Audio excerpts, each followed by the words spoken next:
Warning! The Stone Age Gamer podcast includes a lot of bad language. Cover your motherfucking ears. Good evening and welcome to the Stone Age Gamer podcast. I'm Kris Randazzo and joining me tonight is the creepiest baby in town, Dan Ryan. I don't know what that's a reference to. What is that a reference to? There was a new trailer for Mario Tennis, whatever the heck. Oh, coming yeah, out okay. February. Fever and Dream Baby or whatever. Waluigi's in it. Yeah, Mario Tennis Fever Dream. It's Yeah, I think that's what it's 2026, and there are games coming out. What are they, and why should you care? Prepare yourself for 4 dimensions of Bubsy, because the Stone Age Gamer podcast starts now. I will not. Hi, everyone. This is episode 601. It's the week of January 16th, 2026, and welcome. For anyone new here, this is the official podcast of StoneAgeGamer.com. Dan and I talk every week about what's happening in the world of video games from a retro gamer's perspective, as well as whatever the heck else is going on in our lives. And speaking of which, how you doing, Dan? No, I am... So, one of the things that that has become just apparent in my life now, post-chemo. Jesus, you're bored already? I'm Fuck, so Kris! tired. God damn it! I didn't even take my pants off yet. You're supposed to yawn. Maybe I wouldn't be yawning. Oh, maybe. No. So, post chemo, one of the things that has become just increasingly apparent is that weather changes are going to fuck with me hard. And this week, it's apparently spring. So, we're sitting here. It is currently 54 degrees outside on January 9th of 2026.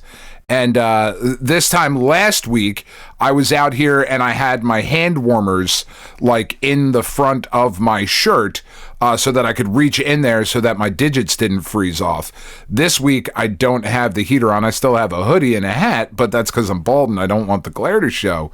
I don't want people to see, Kris. But like, yeah, it's just, I have been in such an interesting amount of pain this week from like just this has been awful. Like I now understand why old people, which apparently I am now, why old people move south. And fuck that noise, like I'm not gonna, but I do get it, because as the week has warmed up, I have felt progressively better. But it's fucking peaks and valleys, man. It's weird. Yeah, very strange. Like I've been cold all week because I work in this basement and I'm underground and it's cold down here. And also, like, usually when I'm leaving the house at like 5:45, 6 in the morning when it's still friggin' freezing, like literally freezing outside. So, it's been I've been cold all week. I'm cold right now. I'll be cold tomorrow morning. No. Oh, maybe not. Nice and toasty. Because tomorrow morning I don't have to get up. It's the weekend. It's the freaking weekend, Dan. And I'm going to get up in the morning and I'm going to come down here and I'm going to play Atari. That is my mission for tomorrow morning. Okay. I mean, we all know you're going to get up and go to the fucking gym at 3 o'clock in the morning or whatever dumb shit you do. I don't go to the gym on weekends. Right, Saturday and Sunday, I am off. No, sir. I don't know. Maybe that's the problem. Maybe you should be. Yeah, maybe that's the problem. I should be going 7 days a week. That's right. Definitely. Yeah. You fucking undedicated bastard. All right, I got a question for you. And this is actually, I should throw this into the Discord too. So a neighbor of mine, he's the air conditioning repair guy who lives across the street from me. He's been a real good guy to me. I was out walking Hopper, and he approached me. He was like, "Hey, I need a video game advice." I was like, "Oh, really?" And so I don't own any video game systems or anything, but is there a cool game that you could think of where me and my friend could get it and we could play online and like solve puzzles? And I'm drawing a complete blank on what's a good co-op like puzzle solving kind of experience. I mean, does Split Fiction kind of fit that bill? I don't know. I haven't played it. No, not really. Split Fiction is less okay. Puzzle solving, more like cooperative action. Okay. I'm thinking like this is somebody who does not play video games, so even something like Split Fiction that involves moving a character in 3D space would probably be a bit much. So I'm thinking of like, is there a co-op mode of Blueprints or something? Like, that's all about puzzle solving. Yeah, but that game is so fucking obtuse. Like, if you haven't been even if you have played video games, there's a lot of just video game logic to a lot of the things, if that makes sense. Snipper clips, but there's something else like snipper clips. That's puzzle solving working together. Yeah, part-time UFO. Okay, all right, maybe a Switch? Maybe a Switch? Oh, I didn't even bother Google searching. I mean, why bother? I don't know I feel like, are they online? I know Snipper Clips is online. Is Part-Time UFO online? I don't know. Anyways, I'm going to drop this into the old chitty chat there. Yeah. In the Discord. And I really don't know. That's like a genre that I don't know that I've ever thought about, like co-op puzzle games. Like the first thing that came to mind to me was Four Swords Adventures, but that's not online, which is freaking tragic because I think that's what he's talking about, like some sort of adventure thing where they go on an adventure and solve puzzles, where it's less like about the combat, but more about like solving puzzles. Right. So there could probably be some combat in it. See, I don't know. I don't know the guy very well, but I know that he does not play video games. He doesn't really know much anything about it. So whatever he gets, he'd like need to get the game system and the game. And he seems fine with that idea. But I just want to make sure I'm offering the right notion, the right idea. Part-Time UFO is so good. Like when you're playing co-op with somebody, it's a genuine good time. Is it online? It says no such online save data. I don't know if that one is online. But I'm trying to think. Like, I guess I don't know that any of the like Phoenix Wright games really fit that bill, and I don't think they're online because it's co-op not in anything. Two-player. Yeah, there's no real two-player business happening there. Snipper Clips also appears to just be local co-op. That doesn't sound right. Anyways, that's a question for another time. Right now, we're going to talk about new games that are coming out this year, because we are in the year of our Lord 2026, and there are new games coming out. And theoretically, I gotta say, I'm pretty underwhelmed. Through my list, I'm not seeing a whole lot that I'm like genuinely excited for. So, I mean, are we just going to go in order the way that we usually do? Just start with January and kind of make our way through down to games that don't have release dates? Well, see, here's the problem with that. I have one game in February and nothing else with release dates. Everything else is TBD. Okay. Well, I mean, so you go in your order. A bit disappointing. Yeah. I mean, I'll start going in order. Most of the stuff, I did notice that, right? Like, as I was looking, there's a lot less nailed down at this point. Like we need a Nintendo Direct comparatively to like last year. Yeah. Yeah, like we knew a bit more about what was coming at this point last year. Isn't there an Xbox thing coming up? So there's an Xbox thing coming up on the 22nd. Because I was like, Developer Direct, there it is. I saw that announcement, and I was like, all right, like, let me start getting ready for this. There was one that I watched yesterday. It was the New Games Plus showcase, which was like an entirely new thing. I didn't see a ton of stuff there, and they really didn't focus on release dates like at all. Yeah, it's weird, but I have a few that have dates, and then mostly stuff that comes later. But let me jump in. Let me go first, since the one that I have actually comes out on the 20th of January, and that game is called Mio: Memories in Orbit, and it's coming out. I remember. Yeah, you've mentioned this one before. PlayStation 5, Series X and S, Switch 2, Switch, and PC. It is rated everyone 10 plus. I don't know that we care about that, but the information is in front of me, so I'm going to give it to you. This is a really cool looking Metroidvania. I really, really like the art style of this one. It's got this like kind of sketchy, hand-drawn looking kind of art style. Look, it just looks really, really cool. It looks like a Metroidvania, so all of the Metroidvania tropes that one might expect to have in a game. I think it looks really, really cool, though. Nice.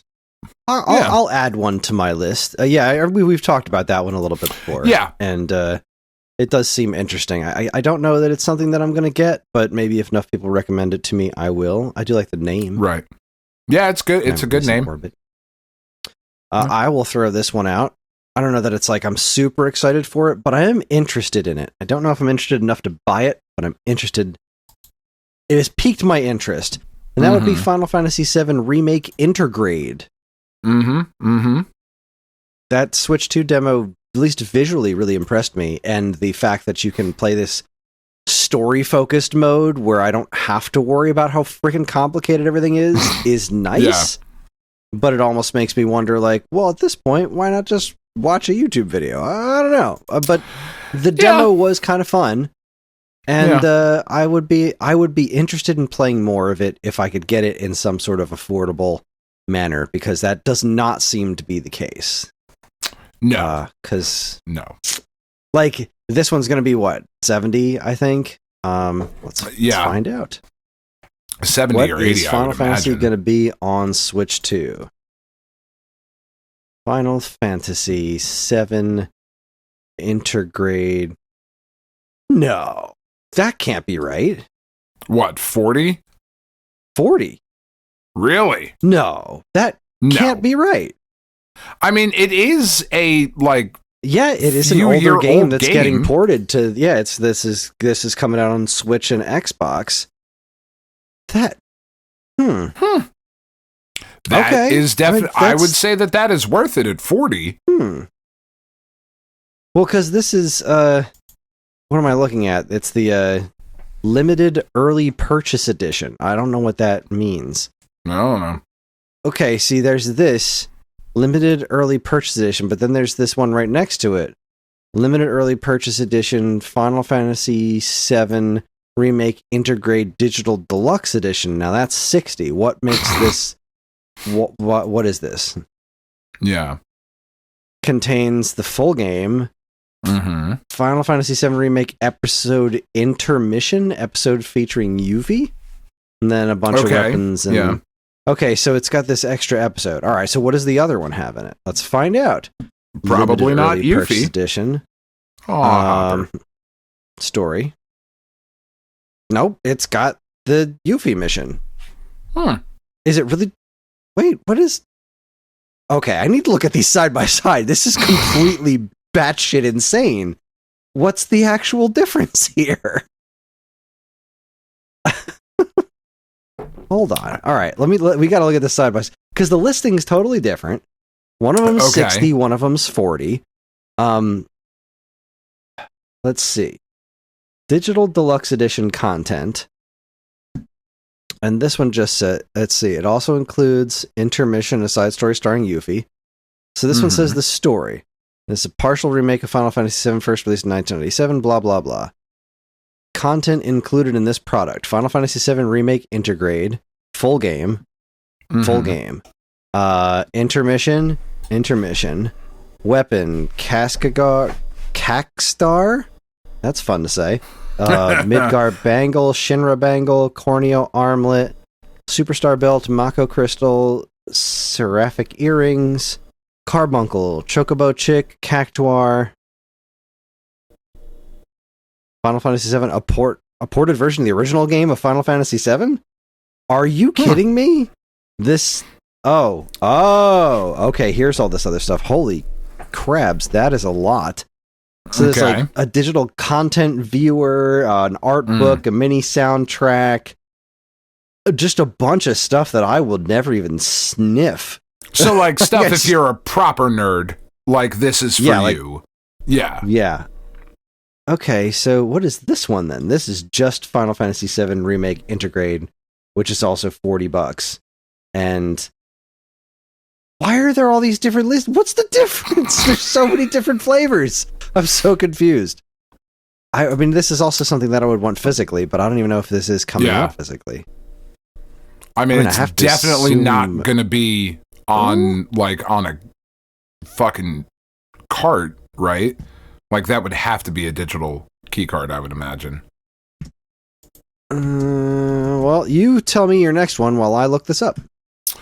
My next one also comes out in January, except it's already been out for a little bit on the Switch, and I haven't gotten the first two remakes. Maybe this is the one I will get, because I do like this one the best. But that would be the Front Mission 3 remake that comes out January 30th for the PS5, Series XS, PS4, Xbox One, and PC. And it's rated T for teen because only teens can drive mechs. I really like the Front Mission games. I think they're really, really fun.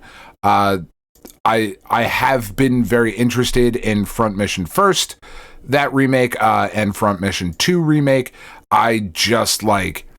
I didn't pick them up yet because when the hell am I going to have time to play them? Like, I just know that I don't. Front Mission 3 was my favorite of them back in the day, though, so maybe I will grab this one eventually. I am excited that it's coming out regardless. This is cool. Front Mission is great, and I wish more people loved it. Yeah, no, I've never been able to get into it myself, but I'm glad you're that not a tactics guy. That's just not your bag. Guy. No, it's just not your thing. And if you don't like tactical RPGs, like the Front Mission games are definitely not for you then. Definitely like that is definitely what they are, and they're not even like a soft tactics like Advance Wars. These are fucking tactical RPGs, so getting all up in your business. Getting tactical all over the place. So the Final Fantasy VII is a game key card, but it's only $40.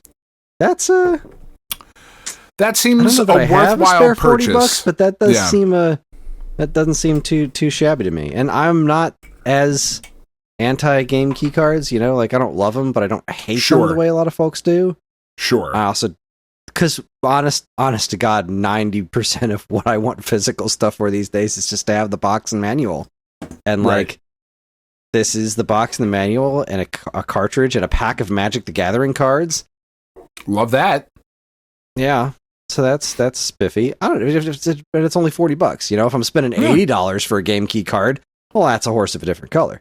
This though, I think about be into that. I'm thinking about it. I could wiggle that around. All right, what do we got? What's next? You're next. We're into February. See, we're into February, and I'm kind of looking for other ones to talk about, and I can't say that I don't know how I feel about this Dragon Quest VII reimagined, so I'm not. I just don't like the way it looks. It's just not. Yeah. And the Dragon Quest games have never been my particular flavor of they've JRPG. Never grabbed me. Yeah. So I'm just going to jump right in. Yeah. Oh yeah. That's not Dragon Quest. That's. No, I'm just saying like Chrono Trigger. Akira Toriyama's art, but it's very different in Chrono Trigger than it is in Dragon Quest. Yeah. Well, as different as Captain Sayface's guess. Yeah, same. It's not that different, but kind of. There is a difference to it. So I'm just going to go ahead and say on February 12th, Mario Tennis Fever. I really enjoyed Mario Tennis Aces on Switch, and this looks pretty good. It's got a fairly chunky amount of content in it. It's nice looking. The Mario Tennis games have been Mario Tennis Aces was a huge turnaround from the extremely subpar, what the heck was the Wii U one that was just like the most bland Mario Tennis you can imagine. I can't remember the name of it, but this looks pretty solid, and they just released that big old trailer where baby Waluigi is here in all of his horrifying splendor, but I'm 38 I've gotten characters, like it's pretty wild. Yeah, that's good stuff. If it's half as fun as Aces was, then count me in. This looks like a good time to me. Yeah, I think this could be fun. It is 4-player, right? I have to imagine it is. I think it's got doubles because, like, I'm thinking this might be something that might be fun. Yeah, that would be like really fun to do local with the family and whatnot. This looks pretty cool. We had a lot of fun playing doubles. I wouldn't mind taking another swing at it. Just now that the kids are a bit older, which I'll talk a little bit more about stuff like that later because we had a pretty fun experience. Let's see. Single system 1 to 4, online 1 to 4. Yeah, cool. Yeah, I think this could be a lot of fun. I don't know that I'm going to get it right away though, because the first game that I am, all things being equal, Lord Willin and the Crick Don't Rise. The first game that I'm definitely purchasing will be coming out February 11th, and that would be the latest joint from Grasshopper manufacturer, Romeo is a Dead Man. I don't know if you just saw that trailer that came out, but it is more batshit than I thought it was going to be. This comes out February 11th. It is coming out for the PlayStation 5, the Series XS, and PC. It is rated mature because of fucking course it is. If you have seen nothing about this game, just understand that it is Grasshopper manufacturer at their just craziest, wildest. I'm looking at their website right now. It says that it is their bloodiest action game yet, which is fucking saying something. Man, I just think this looks really, really super cool. Like, it's got that hyper stylized Grasshopper manufacturer nonsense. This I just think looks so cool, and I really, really cannot wait to get playing this one. Nice. Yeah, it's I have come to understand that the Grasshopper games aren't for me. As much as I like them, I played through most of No More Heroes, and I sniffed a little of No More Heroes too. It's like, I really like that these games exist, and I want to like actually playing them more than I do. I just love the insanity of them. I don't find them as fun as I wish I did. Yeah.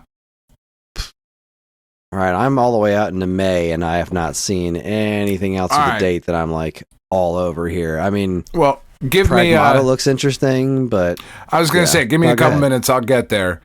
Also coming out in February. Just keep working at it. Keep working the shaft.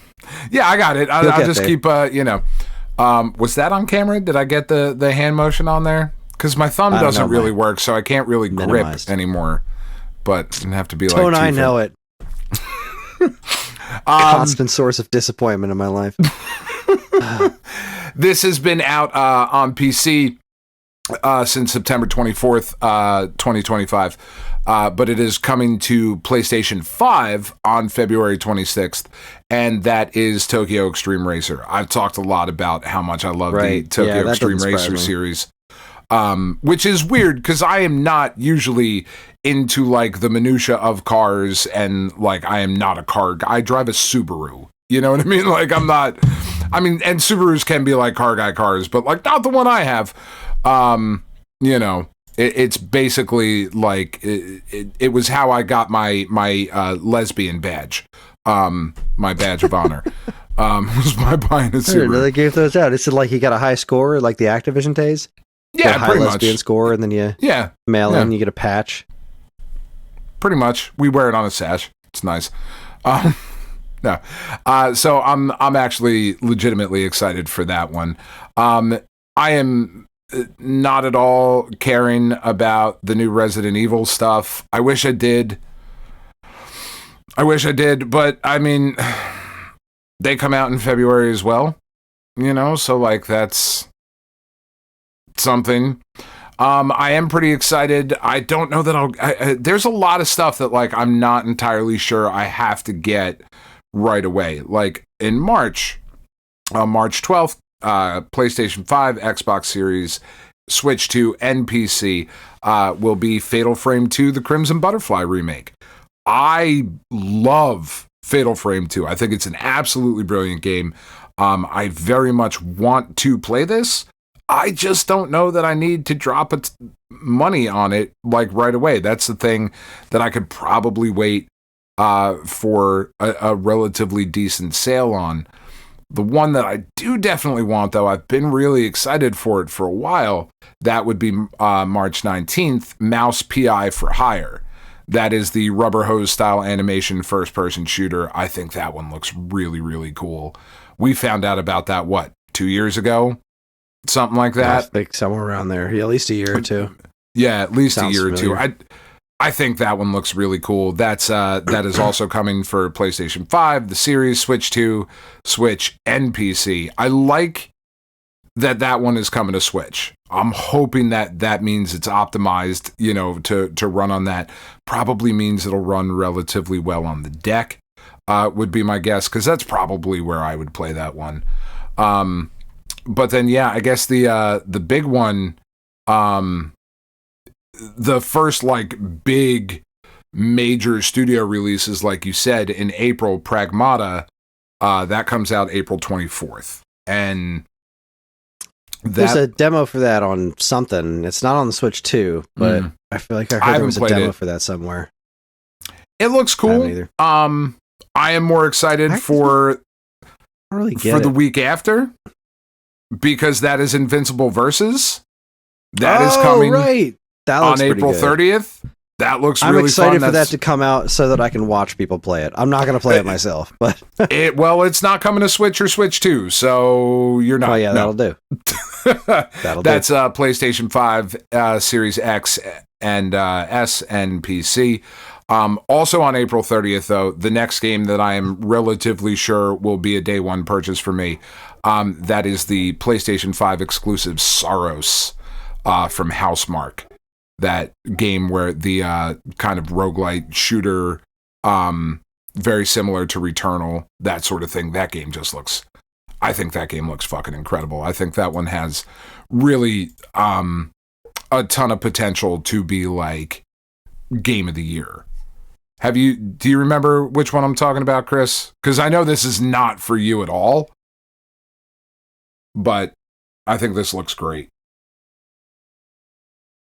I'm drawing a blank on it. Sorry, you just reminded me of something else happening this year that I now apparently will maybe not be able to get. But what is this one? Saros? Saros. S-A-R-O-S. Saros.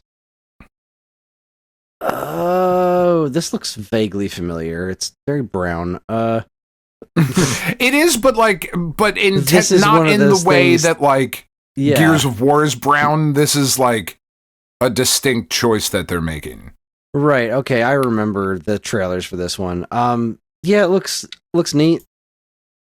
Yeah, like this dropped during like the trailer extravaganza, if I remember, and so many things just kind of blurred together to me. Yeah. This does look pretty wild. It doesn't look like my thing, but it does look pretty wild.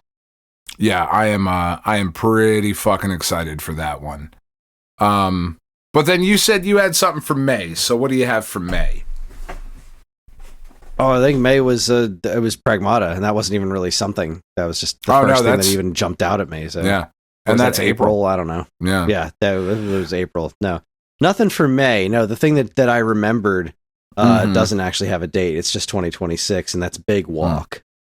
Yeah, that looks pretty cool. The one from House. I mean, House has my business forever. Untitled Goose Game is all time. Yeah. So yeah, Big Walk looks super weird, but it's only Mac OS and Windows as of right now. So yeah, don't love that. But I mean, you would have to imagine that would be at some point it'll probably come to a platform.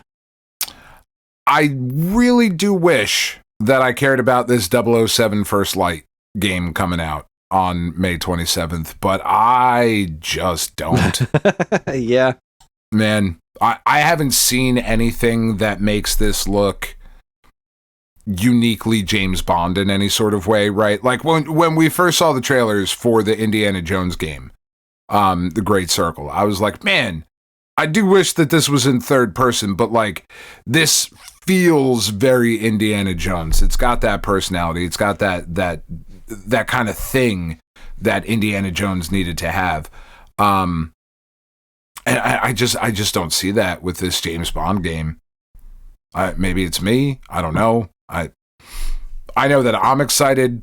A couple days later for Legacy of the Dark Knight, the Lego Batman game, which is coming to everything. Well, not the original Switch, but coming to Switch too. Again, Matthew Berry as the voice of Bane is nailed it. Well done. Well done. Let's see. Was there anything else I was excited about that had a date before we start jumping? Oh, September, Phantom Blade Zero, PlayStation 5, PC. This game looks very, very cool. This is another whatchamacallit, like kind of Souls-like looking thing, but this one seems to be a bit more a bit quicker in the action, maybe not as deliberate, but looks pretty cool. So that is everything that was dated. I will be damned if I believe that Grand Theft Auto 6 is actually going to come out in November. Also, I don't care. So I will now shut up. All at once. It's not making my list. Yeah. All right. How many more you got? Well, I just went through the dated stuff that I was excited for. Now we're just how many loose things do you have? Oh, I don't know, a whole bunch. Oh, you don't There's have actually a list? decent amount that I've got excited. 11, and they're not like yes. One or two of them are. Yeah. Is R is Riz. All right, well, give me your first one. I'm gonna adjust my camera just a tiny bit since I'm sitting up now. There we go. Yeah. All right. Well, first one for me. Again, just I don't know, alphabetically or whatever. Is Bubsy 4D. I am legitimately interested in Bubsy 4D. It seems like they've made themselves a fairly decent platformer out of a Bubsy game. I like the notion of it being an older Bubsy who's a bit more earned cynicism kind of a thing. I think it looks like fun, and I'm very, very interested to give it a go. I am interested in this new Bloodstained game. Bloodstained, the Scarlet Engagement. Not on anything I can play it on, so yeah, I really liked Bloodstained. I didn't love it the way that I wanted to. This one looks like it might be getting closer. I mean, look, Igarashi makes games that I like to play. It's not that I didn't, it's kind of unfair. It's not that I didn't like Bloodstained. It wasn't as good as I expected it to be. I was expecting to be blown away, and what we got was another solid Castlevania game, if not for the name, right? Right. This, I think, looks good, though. And, he always delivers, he and his team always deliver games that I certainly enjoy. So I will almost definitely be picking that up. Cool. Yeah. That one didn't quite make my list, mostly because it's not going to be on any systems that I can have. But what did make my list, which I have to assume is going to come out in 2026, is Toxic Crusaders. Mm-hmm. It's been in development for ages. They kind of went back to the drawing board after the other beat-em-ups came out. They're like, all right, there's a lot of other stuff in this genre. We really got to up our game. And I liked that. That made me happy that they were like, all right, I officially don't think our game's good enough. Let's go make it better. So yeah, that's great. Have fun. Yeah. I'm not mad at that at all. No, I hope it's every ounce as good as they want it to be, because it looks like fun, and I like beat 'em ups, and got local friends like to get together and play them. So heck yeah, let's do it. Toxic Crusaders. I'm in. Yeah, that looks super fun. I am super excited. I don't know how to describe Densh Attack. or Densha Attack. I don't really know how to describe this game. But it's the like train skateboarding ish game where you're like a train and you're jumping back and forth on rails. It looks very look this up because this is coming to everything. This is coming to PS5. Densha? Or well, this isn't coming to Switch, so never mind. You can't play it. DENSHSHATTACK, like all one word. Densha Attack. But it looks very Jet Set Radio, Jet Grind Radio kind of thing. The bright colors and the like really poppy visuals, and it just looks like absolute madness. And maybe this is something that you could play on PC. That maybe John's computer could run this. It just I don't know what the fuck is happening, but I want to be a part of it. It's a train doing tricks. It's a train doing like kickflips and fucking shove-its and shit. Like I don't know what the fuck's going on, but I definitely want to be a part of it. I think it looks awesome. This looks completely bananas. Yeah. And again, you really got to wonder why this isn't coming to Switch 2. It doesn't look like it's doing anything fancy. No, definitely not. Strange. Yeah. Whatever. Yeah. All right. Good pick. My next one is Indiana Jones and the Great Circle. It's coming out on Switch sometime in 2020, Switch 2. And I'm a big Indiana Jones fan. I've heard nothing but great things about this game. Not nothing but great things. I've heard largely great things about this game. I am very curious to give it a go. I hope it's as good as folks tell me it is. We'll talk about that a little bit later today. Next one on my list is the next Supergiant Games release. This got delayed, Supermassive Games. This got delayed from last year. This is the Choose Your Own Adventure studio. This is Directive 8020. It is their scary Choose Your Own Adventure horror game set in outer space. This looks really cool. This is kind of right up my alley. I absolutely have adored their games. For what they are. They're nothing mind-blowing, but Until Dawn, I thought was great. The Quarry I thought was super, super fun. They've done really good work. It's really fun to kind of play through that story, and taking that style of storytelling to horror themes and horror tropes in outer space kind of hits me right where I live. Like, I love that shit. I am so fucking scared of outer space. Like, if anybody was like, hey, here, we, for whatever reason, have picked you, Dan Ryan, to come with us to be like to outer space, be like, we can go ahead. We need you to repopulate, to spread the human seed throughout the stars. You're all fucked. Sorry, I'm not going. That shit's fucking scary. Have you looked? Up there, it just keeps fucking going. It doesn't stop, and it's getting bigger. What? Fuck that shit. So, no. This, I just think this looks really cool. I'm into this. My next one is a game that I know almost nothing about, so I put it on my list, and it is Splatoon Raiders. I don't know anything about it because nobody knows anything about it. It's kind of a big mystery, but it's not Splatoon 4. It's its own unique thing, and I really don't know what it means. I'm hopeful that it's more single-player Splatoon stuff, but it's probably not going to be because the name Raiders makes me think it's going to be some sort of, I don't know, multiplayer madness kind of, which is Splatoon's claim to fame, claim to fame. Close enough. For sure. But I really like single-player Splatoon stuff, and it would be super cool to have a single-player focused Splatoon game. But I'm not holding my breath, but I think it would be pretty cool. Yeah, that does look really, really cool. The next game on my list is the game that I actually might be I might be the most excited for this game than any other game that's coming out this year, which is pretty fucking nuts to say. But that would be Mariachi Legends. This is coming out, supposed to be this year. This is PS5, Series XS, and Switch, and PC. This is a very Dia de los Muertos, that sort of Mexican folklore inspired Metroidvania.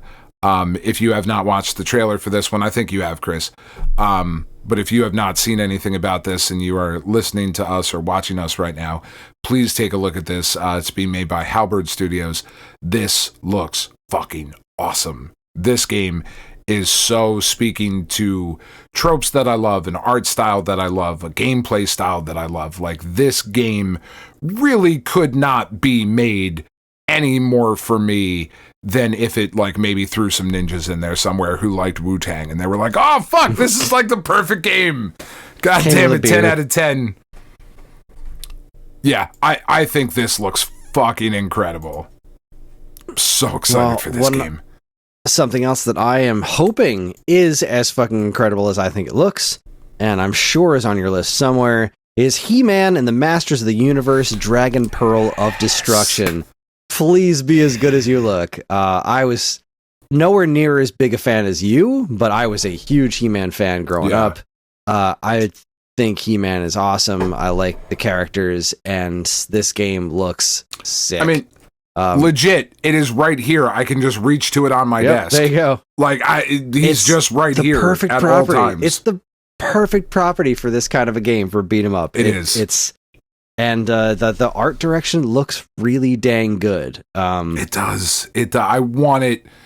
That game almost has frighteningly to be good. Like, suspiciously good. It does. Because it just kind of came out of nowhere, but man, it's a great idea. Like, I just hope it plays well, because the little ad they put together for it is pretty cool. But the characters look phenomenal. The animation is great. Like, they didn't do any weird distortions to the characters that make them look not quite what you want them to look like. Like, it looks like the fucking cartoon. That's what I want. It does. No, it looks better than the cartoon. It looks like what the cartoon. It looks what we won the cartoon. Yeah, where our brains said the cartoon look. Yeah, exactly. Yes. That's it's just, please be good. Please be good, because I really want this one to be good. And not that I'm not enjoying Marvel Invasion, which I guess because I am, but there's just something about it that's not quite like the Turtles game I just blasted through. This one's like there's something just like this much off about Marvel Invasion that's not sucking me in the same way. Right. And this developer is Bitmap Bureau, which is interesting. Bitmap Bureau, I know them because of Xenocrisis, which we sell at Stone Age Gamer, which is a pretty solid game. So there's a pedigree there. There's something there to be excited about. The rest of their games I don't know at all. Oh, they're the ones who did the Terminator 2D No Fate. Mm-hmm. Huh. Which has had a ton of release problems coming out. I don't know if it's any good. I don't know if it's any good either. I've certainly got delayed a bunch. Well, I'm gonna look up some reviews while you give us your next one. I fucking need that game to be good. And I also kind of need this game to be good, because I have been looking for an evolution of this for a while. And I think Arc System Works is the right studio to do it. I think it's a shame that it's PlayStation exclusive, but Marvel Tokon Fighting Souls, I think looks fucking dope. Like, dope to the point where I considered, when they showed off that arcade fighting stick, I was like, man, I haven't had like a dedicated fighting stick in a long time, and man, does that thing look really cool. And oh look, a game that I should play, like, I really want this game to look great. Arc System Works, that's actually on my list too. Not because I'm ever going to get it, but I just want to sit back and watch professionals play it, because it looks crazy. I just love looking at it. It looks incredible. I love the art style. I like the kind of artistic licenses that they're taking with the characters, and kind of that very anime inspired, Yeah, but not bullshit anime, for whatever that means to anybody else. To me, it means that it looks the same as every other anime. This looks inspired by, but not tied to, that sort of anime and inspired design is aesthetic. The word. Like, these are all very inspired character designs. Like, looks I'm looking awesome. at some... Like, the fact that Iron Man looks like a Gundam is freaking hilarious to me, but like... Oh, yeah, that's just outstanding. Looking at the... there's this character selection screen video online that I'm looking at right now, where every single one of the characters, they just look super, super well done. Yeah, I love the big furry cloak around Doom. Star-Lord coat. Oh, yeah. Star-Lord's got that, too. I think that looks super collar. Fucking cool. I love that Ghost Rider is in it. Even though the Robbie Reyes Ghost Rider is not my favorite Ghost Rider. But I do love his design. But his design is super cool. I'm so excited that he's actually in the game. I love that Miss Marvel's in the game. Man, Storm looks amazing. Really want this to be great. Ghost Rider's one of my bigger disappointments in Marvel Invasion. Like, yes, Cosmic Ghost Rider. Oh, sorry, I thought you were going to say Ultimate, Capcom, Marvel versus Capcom Ultimate, whatever the fuck. Right, but in Cosmic Invasion, it's Cosmic Ghost Rider. So like his flaming head is constantly in a tank. So like, that's half the fun right there. I want a big flaming head, but it's just like he just blends in because he's in a tube or whatever. Yeah. I would have preferred cool like shit. Danny Ketch or Robbie Reyes or fucking even Johnny Blaze, like an old school, like classic 70s Ghost Rider, which would not have fit the fucking vibes of that game even a little bit. But, this game, I really, really want this game to be as good as I think it's going to be. I think it is going to be because I think this is a pure passion project. I think they're putting everything they have into it, and I think it's going to be awesome. Yeah, and I do think, like, as much as I think it's sad that it is tied to the PlayStation 5, and I don't think a game like this should be gated for exclusivity, right? This is a fighting game. This should be, but also Sony's paying for that it. They're focused, sure. But I also like the fact, and I would like it not as much if it were exclusive to the other two, because I don't think they could handle it as well, maybe. But I like that they will be able to focus their development on making it particularly great for the PlayStation, right? That's one of the great things about console exclusivity is when you have a console exclusive, you can tailor it to that console experience. And this is being developed from the ground up for the PlayStation. So it's going to utilize that hardware to the best of its ability. I think it's going to be incredible. I got high hopes. I'll let you know, because that is going to be a day one. Yeah, and I would never have bought it myself anyway, because I just don't play fighting games anymore. I love watching them, but I don't get anything out of playing them by myself, and I don't have a lot of folks to play with online that are my similar skill set. Like, it's like, it's either I play against my kids and I can't lose, or I play against my other friends and I can't win. Like, there's just I have no mediocre fighting game fans. Either they're really good or they're really bad. I need some genuinely mediocre fighting game fans. My next pick is been delayed as well, but I liked the demo that I played. Is Mina the Hollower. Yes, I really, really want that to be great too. As do I. I want Yacht Club Games to have, a hit under their belt, because I don't want them to close down. But also, like, make more games, guys. Yeah. This one's cooking for ages. And the demo was good, but I don't know, man. Something about it didn't quite like. So, I know. I'll talk about that a little bit more later. The demo was good. Yeah, the demo was fine. It was fine. Didn't blow my skirt up. But it was. It also wasn't. It was bad. Fine. But it also seems like the kind of game that doesn't demo well. Like, it's like playing a demo of Link's Awakening. Like, what are you going to get out of a demo of Link's Awakening? You got to like. That game's an experience, so you got to like really go through it. So we'll see. We'll see. But color me I've got cautiously 9 more. optimistic. Sorry, I've got 9 more to answer your question. Well, you stole one of mine, you jerk. I'm sorry. 2, 3. I only got 4. So go. All right. I'm gonna take a nap. I'm in alphabetical order, technically, because even though this starts with a W, see but how many it is more you steal Marvel's Wolverine. Oh yeah. PlayStation 5 exclusive Insomniac games. I don't know if this is coming out this year. The 3 Spider-Man games that Insomniac has done, Spider-Man 1 and 2 and Miles Morales they're just incredible.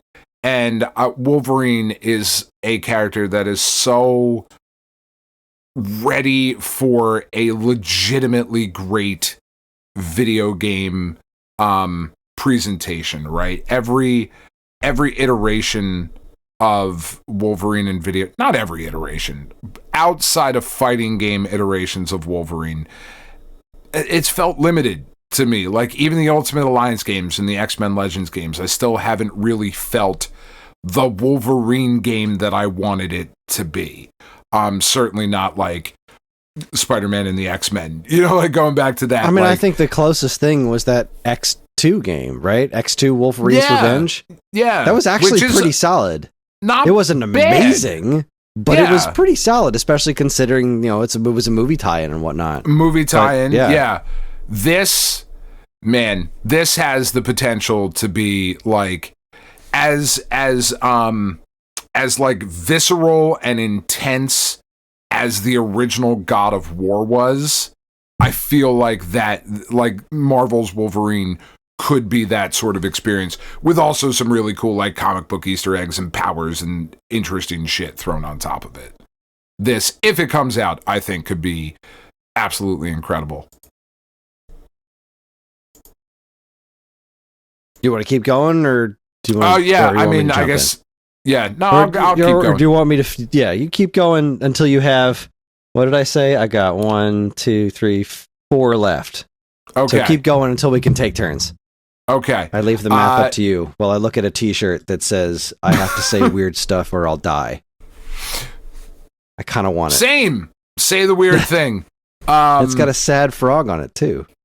Well, also rumored to be coming out this year. This one, I think, is one that probably gets delayed. That would be my guess. I don't know why. I just feel a delay for this. That would be the new Onimusha game, Way of the Sword. This is PlayStation 5, Xbox Series X and S, and PC. I fucking love Onimusha. Onimusha's great. And this new one, what we've seen of it so far, looks really, really, really cool. I'm into samurai martial arts. This is very much a game for me. If this comes out this year, I think this will be very cool. As well as another game rumored to come out this year, Chris. And I'll fucking believe it when I see it. But as my grandmother said, I will not hold my breath with my hand on my ass, or I will die in a funny position. Which is the weirdest thing. And she would say that whole thing each time. It was very strange. Like, all right, meme, I fucking get it. I won't wait. Apparently coming for the PlayStation 4, Xbox One, and the PC as of our last update, that would be the Prince of Persia Sands of Time remake. Sure. Yeah, okay. Again, don't hold your breath with your hand on your ass, so you're dying in a funny position, man. They've been saying this is coming for a while, and the last update we got was that it's coming this year. I really, really love that first Sands of Time, or the first game in that trilogy. The original Sands of Time was so good. It's just so fun. And I would like to replay it. I would too. On a modern platform. And I don't even need you to do anything. Like, this does not need to be... I don't want that full-on remake. The Final Fantasy VII treatment. Do the Legacy of Kain thing you just did. Like, just do make that. It prettier. Just clean it up a little bit, because it's not bad looking. Like, right now, its original flavor. Clean up the frame rate, pretty up some textures a little bit, just as is. It's fine. It was stylistic enough. It's not supposed to be hyper-realistic. It was great. Just do that.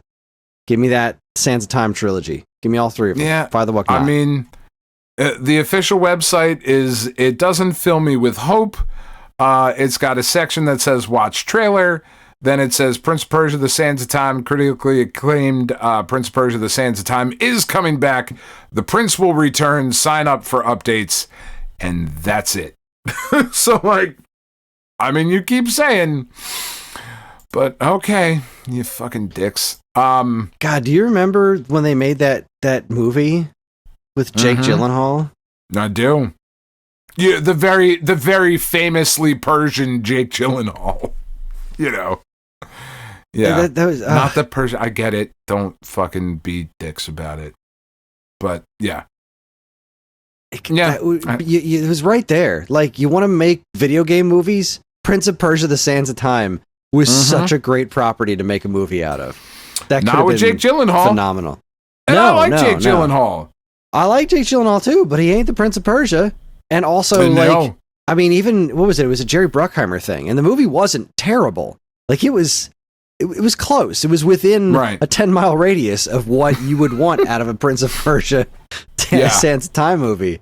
Like, that should have kicked off a trilogy, but they just missed the mark. I feel like they just went a little too fast and didn't have quite enough respect for the source material like we have now. Like, now that we have Fallout and Castlevania, like, and Super Mario Brothers, let's try again with a Prince of Persia movie. It's been, God, when the hell did that movie come out? Long enough. And it didn't do all that well to begin with. So, like, even if it came out last year, not enough people saw it. 16 years ago now. 16 years ago. Yeah. I think that's enough time to give it a proper go. Yeah.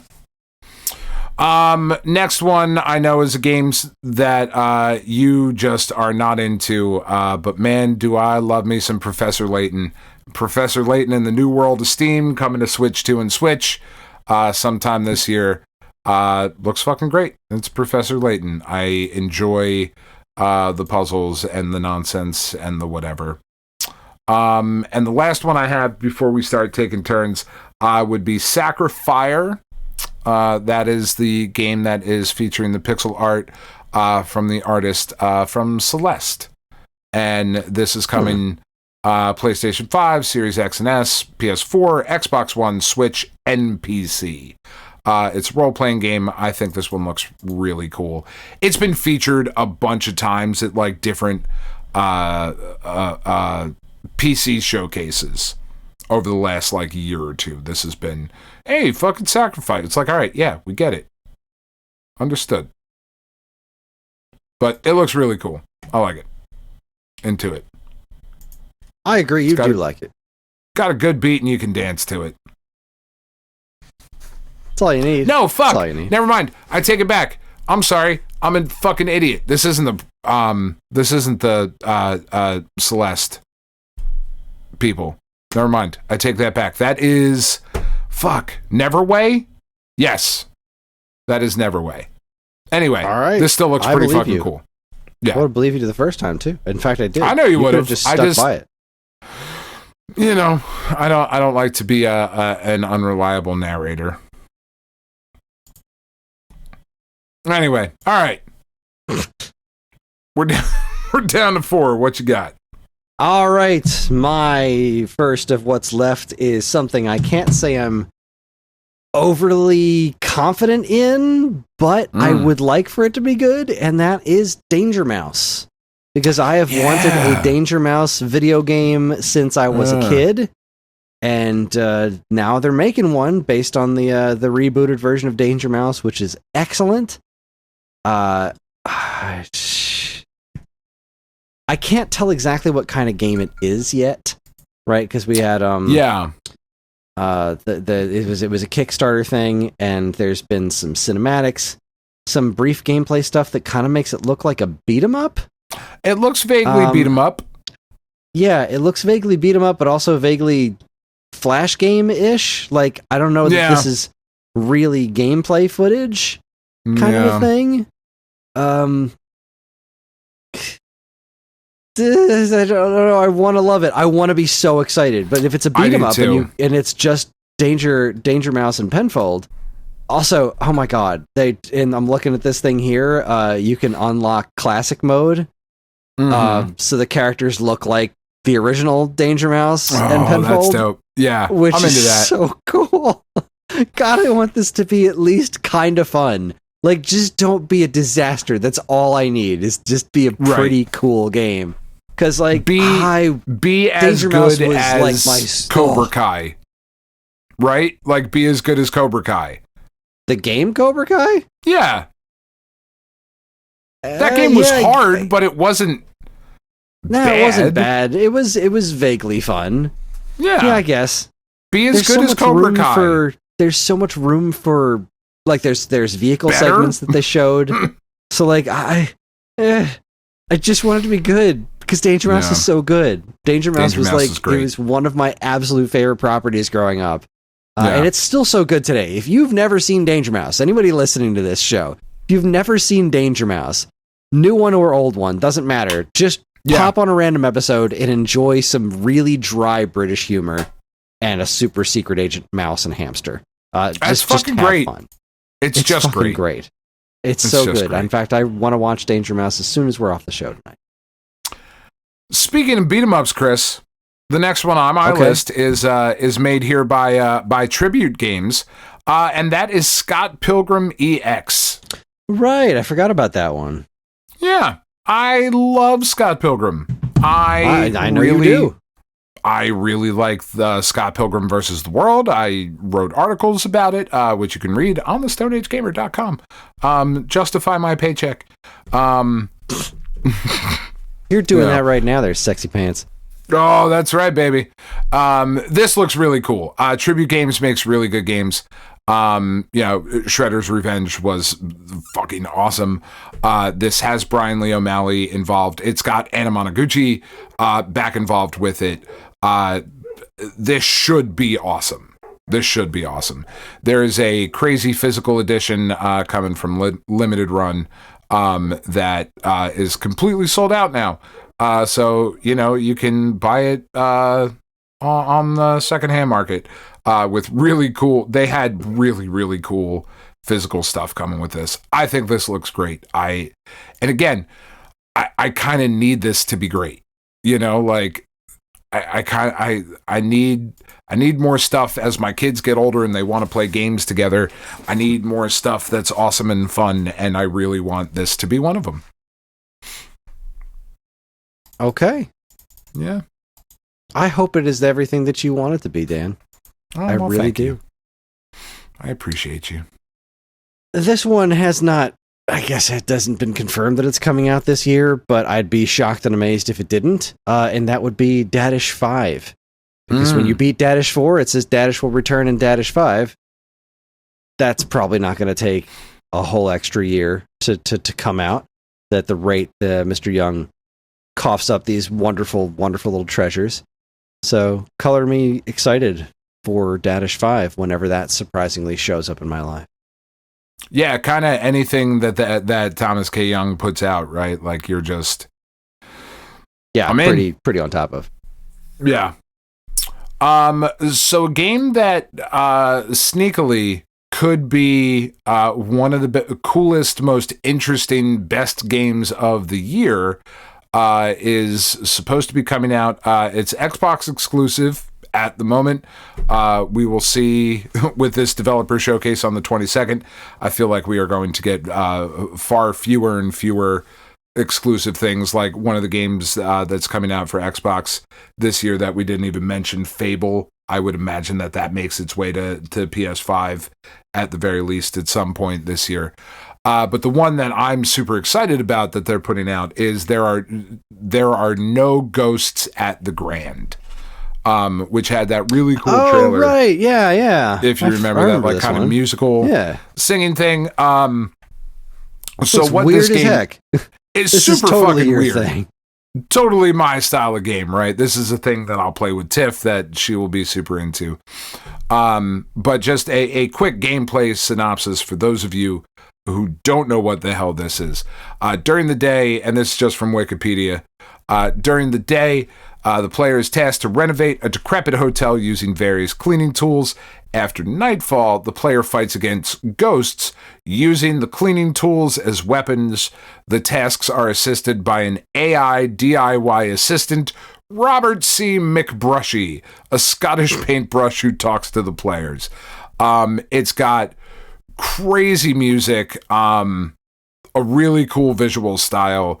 This is, I mean, again, as much as Mariachi Legends is a thing for me, this kind of weird musical theater kind of game is also so right up my alley. I really, really want this one to be great. You know what? Here's what happened. I went looking for listening. something. Yeah. No, I went looking for something, and then I found a trailer for Mariachi Legends, and I got distracted by that because it really does look so freaking good. Right? Like, it really looks so fucking good. Great. I kind of forgot how good it looked. Like, when you were talking about it earlier, I was like, yeah, I remember this one.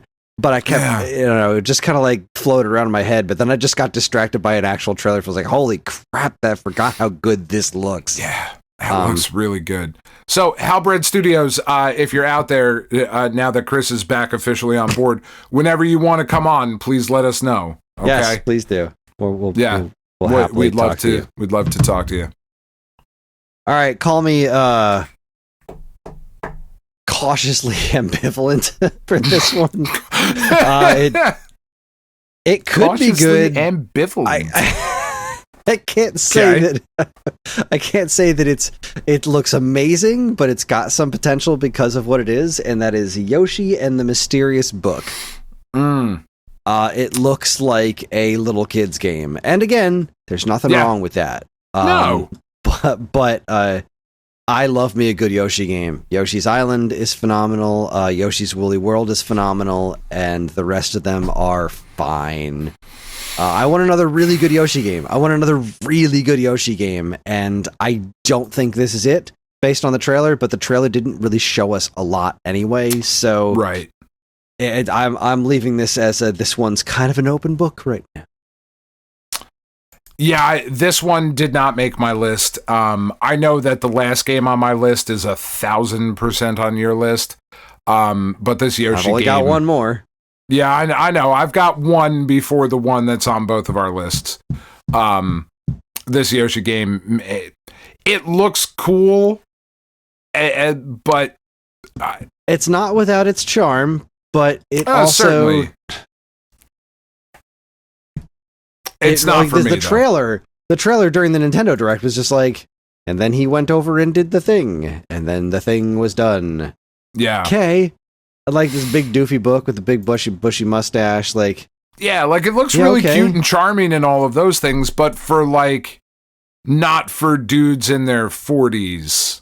Right. Yeah, like unless it's like, I mean, if this is just the tutorial stage, maybe, but like I want to see some really interesting platforming stuff. I want to see some Yoshi's Island level of just creative, challenging stuff. Right.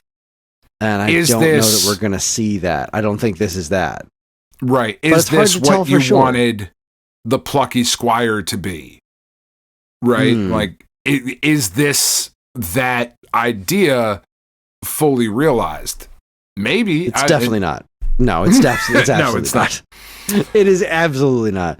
But like, there's this little bit of the trailer. I'm not shitting on the plucky squire. Like, please don't misunderstand. Yeah, no, that was a pretty solid game. And I'd like to play it again now that the Switch 2 is out and see if it runs a bit better. Right. The, you look at this one and like, so it's the back half of the trailer where they start showing a bunch of other gameplay stuff where I start to get kind of interested. But also like during the game, they spent way too much time on it. But the fact that you can get those little spores, you kick up those little spore flower things, and then you go by a rock and those will disintegrate the rock. Like, I don't know why we spent so much time on that specific mechanic during the trailer, but that's kind of a neat mechanic in the game. And also kind of weirdly dark, like where he gets the spores and then that cute little flower creature gets the spores on him, and then the flower creature turns all white and sad, but the spores are all really happy because they're like sucking his life out of him. Like, I want to know more about what this game is, because it could be just a super bland kids game, but it also has a lot of potential to be far more bizarre and interesting. Like, there's this one stage that I'm seeing here that's got a bunch of ruined, looks like wind turbines in the background that might also be trees. And then there's that weird, like, giant green monster that Yoshi wakes up at the end. Yeah. That thing was super weird looking. It could be a big box of nothing, but it could also be really cool. So we don't know. We won't know until it's spring 2026. So there's going to be more in a Nintendo Direct. I do wish I could have said Mega Man Dual Override, but that's not this year. That's next year. So yeah, the art style on this one looks super weird. Like, I don't know. You're right. This could be super cool. Something that I am expecting to be really solid, if not really, really great, is the Tomb Raider remake, Legacy of Atlantis. It's the first Tomb Raider game. And what I liked about the trailer that they showed at the Game Awards, right, was that they looked to be sort of leaning into the absurdity that is that original Tomb Raider series, right? Kind of before that, before the reboot. This game is fucking absurd.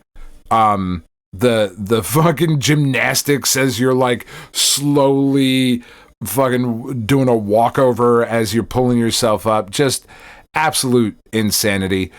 But I think ultimately the thing that sold me on this remake being great is that the dinosaurs now have feathers. So it's like, all right, you guys, like, okay, you get it. That's we're going, we're not, I don't know, that's really not much of a selling point, because that's just an absolutely known fact at this point. I don't know. I want this to be great. I think it'll be great. But, Kris, why don't you tell us about our 2026 Game of the Year? That would be Rhythm Heaven Groove. Oh, what? How is my last one not on your fucking list? All right, never mind. I don't know. Must have just been something that I forgot. But the game that I am most excited about for next year is Rhythm Heaven Groove, because I love Rhythm Heaven. I adore Rhythm Heaven, and the fact that we're getting a new one is so insane to me, and even the little teeny tiny bit that we have seen looks incredible. I am so over the moon that there's a new Rhythm Heaven coming out. It just brings me so much hope for other properties coming as well. And I skipped over Super Mario Bros. Wonder Switch 2 edition. The DLC looks cute and fun, but it's basically the same game, right? It's just Super Mario Wonder with some new stuff added to it.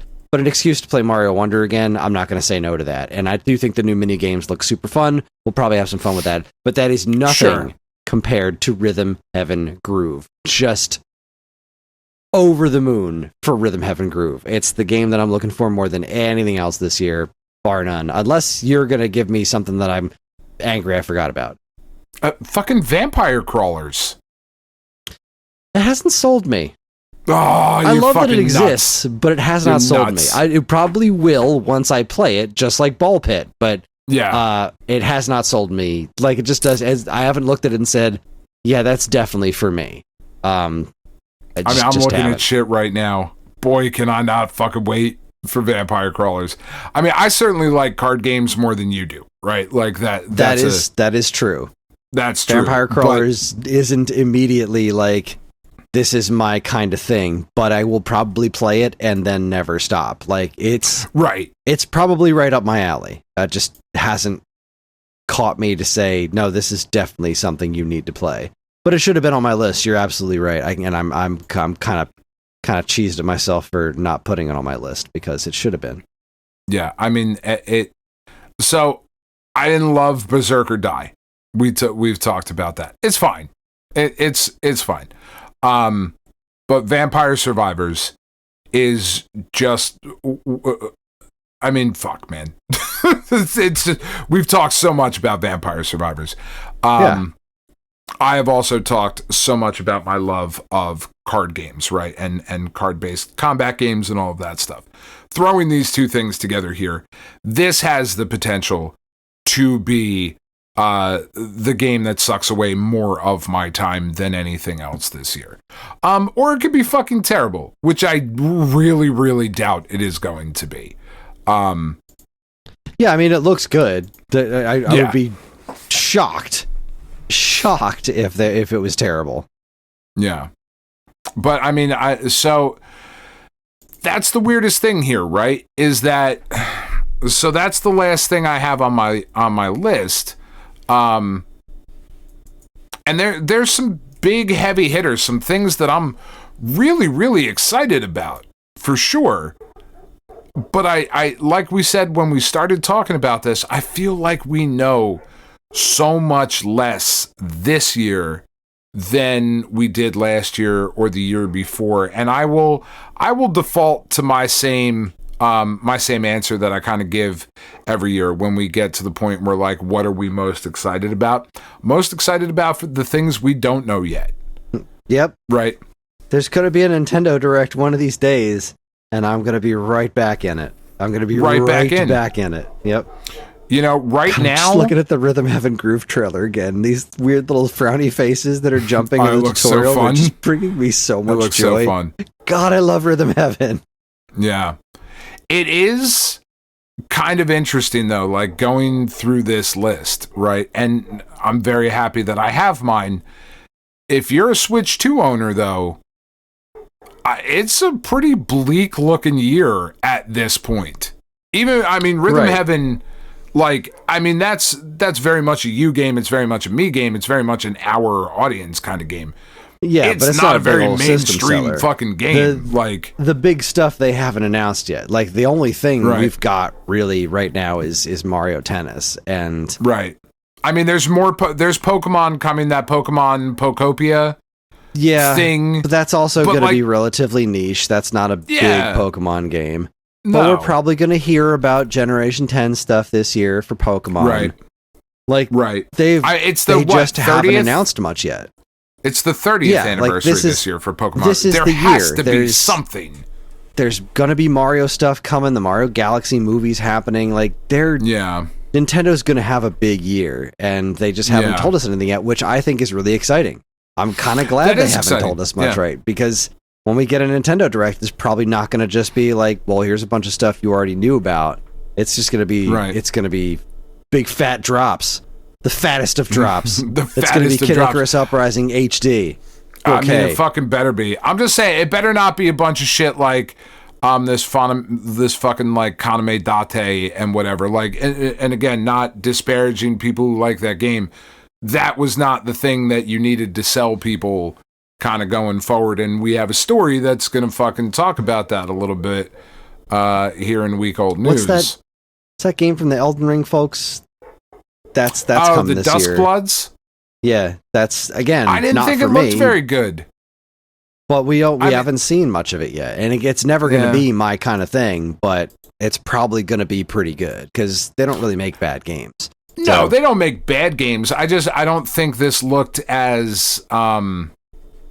I don't know. I wasn't super impressed by this one, but I mean, I certainly reserve the right to have my my opinion changed. From Software makes good shit, you know. Anyway, that's it though. Yeah, that is it. That is the 2026 year in preview. I have a couple of hopes and dreams for things that I want to exist this year. I don't know. Do you have any things off the top of your head? Because I feel like that's something that we usually do, and I just didn't even think of it until just now. But do you have any like real hopes for this year? I mean, I hope that we get some news on the next God of War, wherever that is going. Like, I'm really kind of anxiously awaiting that that confirmation about it, because there's so many rumors. Right, that seemed to be the TV show or movie, that's happening this year, right? I would have to imagine that if it's this year or next year, you're going to get some sort of tie-in material to kind of capitalize on that. But,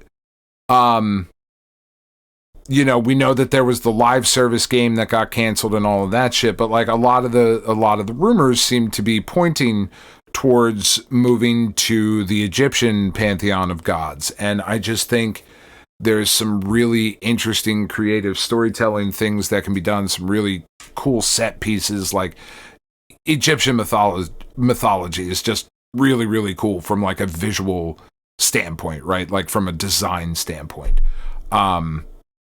So I'm hopeful that we get some information on that.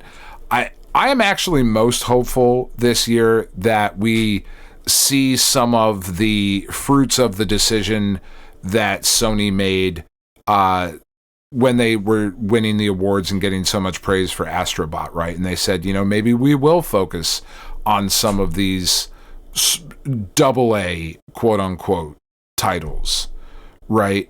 Where not everything has to be this gigantic 30 bajillion D team member fucking project. Like, I don't know, Sly Cooper would be cool, a new Jak and Daxter, a new Ratchet and Clank, a new fucking give me Rise of the Kasai or Mark of Kree remastered, or do something with some of these legacy franchises. PlayStation, as you do in your PlayStation report, also available on the StoneAgeGamer.com blog site.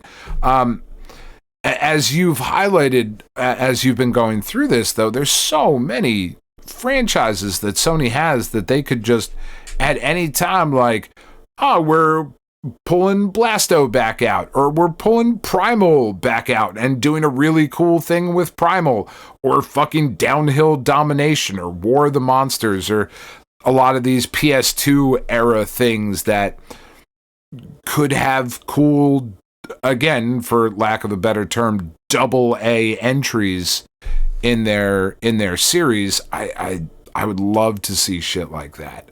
I would also love to see Nintendo really push their weirdness like they do. Things like Rhythm Heaven, I hope, are a really good sign of Nintendo just being like, yeah, fuck it, we're weird. Here's some shit, And it's not for everybody, but it's for you, and here you go, you can have it. So, yeah. And I hope the Steam machine is not $1,300, which it's going to be. That's the other fucking thing I hope. For sure. God, I don't want that thing to be that expensive, but it's going to be. And I think when that thing is what sucks is that when that thing is announced and they're like, here's Half-Life 3, and everybody goes fucking nuts because it's going to be a launch title for the Steam machine, and then they drop the price tag, I think, because that's just the world we live in, right? Like, that seems to be, we're finally getting Half-Life 3, it's coming with the Steam machine, it'll be best played here and whatever, but that thing, because of AI and fucking RAM pricing and all of that bullshit, Steam machines are going to be $1,400 fucking dollars, and that sucks. So all of a sudden, it's very not going to be played by a lot of the people that want to play it. It'll just be too expensive.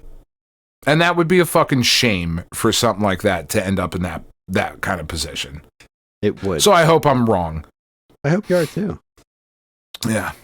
What about you? Well, I mean, obviously, my long-standing hope is for Kid Icarus Uprising to get ported to modern platforms, so I could play it with a controller, or preferably make mouse controls on Switch 2 would be pretty great. That could be very really cool. happy to be able to play that game in that way. I got two things that I'm actually planning on writing about. One of them is that I really hope that I doubt this is real. I doubt both of these are real. But one of them is that I really hope that somebody is making a really good DLC to flesh out Metroid Prime 4.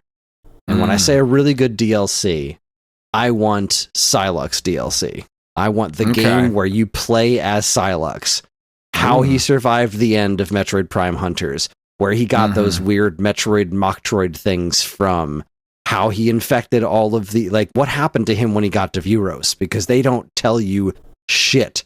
You have a couple of run-ins with robotic versions of him that turn out to not be him for reasons, and then you have this awesome boss battle at the very end, but I want to know his story. I want to know what he was doing that whole time on Vuros, including this one really excellent action set piece with him in it, but played from his perspective.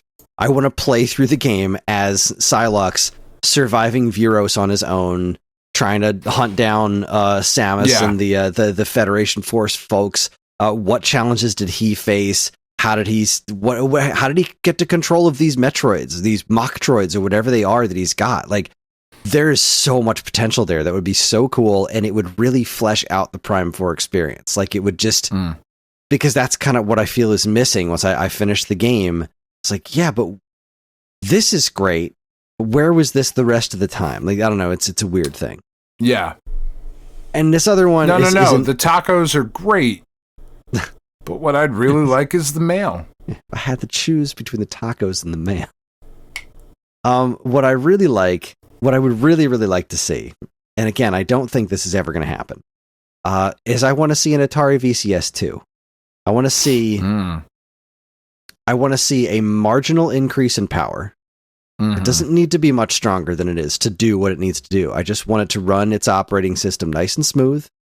I want it to have a cartridge slot like the 2600 and 700 plus, right? Those systems have performed relatively well. So let's take... I got to play over Christmas break, and I forgot to mention this. I think it was the Atari Game Station, the handheld thing. Oh, yeah. I got to play that thing, and it really got my head thinking. Because what's wild about it is that it's this little handheld thing, and it's got your little D-pad and analog stick or whatever, but it's also got, built onto the face of this thing, a tiny trackball and a spinner. And it's like, shit, a paddle and a trackball actually can work on a controller. So a VCS 2 that combines the control aspects of that Game Station Go and has the cartridge slot of the 2600/7800 plus that is already performing decently well. That's backwards compatible with all the old Atari games, the new Atari cartridges that are making. But then, and I don't know if this is if this is possible with technical limitations, but if you could start publishing the new games, like the indie games that show up on VCS, like Donut Dodo, in those Atari 2600 sized cartridges that can fit in that cartridge slot and play like that, and then just start eating what's the Evercade's lunch. Start eating their lunch. Just start doing exactly what they're doing. Make retro game compilations on Atari 2600 sized cartridges with cool boxes and cool box art, which is what Atari's known for. Obviously, they're not having too much trouble selling new physical Atari product, like to the limited degree that they are, but they're doing it well enough that they're clearly making a profit because they keep doing it. So just do a little bit more of that. Take that collector's market, give us big honking cartridges, because the Atari cartridges are the perfect size. They're not enormous, but they're also not like little tiny, easily losable game cards. They're big enough to have cool artwork on them, to be displayed. They're a uniform size. And if you can make that much game information travel in that kind of a slot, or make a new version of the slot that can handle reading old 2600 cards and also modern games, I think that would be the coolest thing in the world. Because the VCS, as far as a physical design for a unit, is like the best looking console out there. It's a really nice shell. It's a really awesome modernization of the old 2600 design. I think just some modifications of that, because the VCS itself, there's nothing really special about it, which is one of its big issues, other than it looks real neat. It's a novelty. But if you take what's already been successful in these other routes, like the physical media of the Evercade, the physical media that Atari themselves has been releasing for the 2600 plus, the 2600 plus, that whole system that they've generated there, and then this Game Station with the trackball, because no other platform has a trackball or a paddle. That's just not something that's built in. But if you make something that is built around having that as part of your ecosystem, you can be the place for these kinds of games. Those games will play better on your platform than everywhere else. And you can still publish them everywhere else and make your money there. But for the enthusiasts of these kinds of games, especially for when you start making those that retro, is looking for this, you keep making those retro collections, and you have your breakouts and your Circus Ataris or whatever. You make those classic games that require things like an Arkanoid collection. Like, could you imagine playing a modern Arkanoid with an actual paddle controller? Would be fantastic. Do these kinds of things. I think there is potential there for that to be a profitable business structure. I would love to see that this year, because the VCS has wound down. It is basically toast now. Atari has sold out of them. They're not going to be making any more of them. it's effectively done. So what is their next hardware venture? I think taking the best of what they've created with the 2600 and 7800 plus and this little Game Station Go thing that wasn't all them, but they were involved in, mash that stuff together with what's good about the VCS, keep all those games available. There's not a ton, but it's a well-curated collection of really cool games that are very Atari. And it's a really nice looking operating system. I love the way that system looks when you're playing it. When you're going through the menu and when you pick a game, it zooms into the game. It's not overly complicated. It's just simple and stylish, and I love that. And I feel like I feel like there could be a market for that. But I'm gonna word barf that all into a blog sometime in the next couple of weeks. It'll be fun. But that is our 2026 year in preview, and that is our first break. We're gonna take ourselves a quick break. When we come back, we are going to jump into week old news and figure out what the heck's going on in the world. You're listening to the Stone Age Gamer podcast from Geekade.com. Stick around.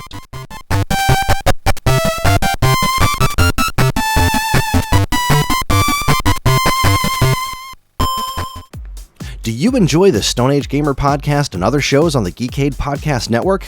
Do you wish you could listen to them sooner than the regular unwashed masses? Do you wish you could contribute in some way? Well, then you should check out the Geekade Patreon. Yes, the Geekade Patreon is a wonderful and very much appreciated way for you to help us pay the bills and keep our shows running week after week. As a Geekade patron, you'll get a monthly podcast topic schedule and early access to nearly every show on the Geekade Podcast Network, as well as access to a patron-exclusive monthly show called DC's Amazing Movie Time from the creators of the Weekend Rental podcast. So head on over to patreon.com/geekade and become a loved and appreciated member of the Geekade Patreon team and get early access to shows like the Stone Age Gamer podcast, this week's episode, Turning Tracks, and a whole lot more. See you there.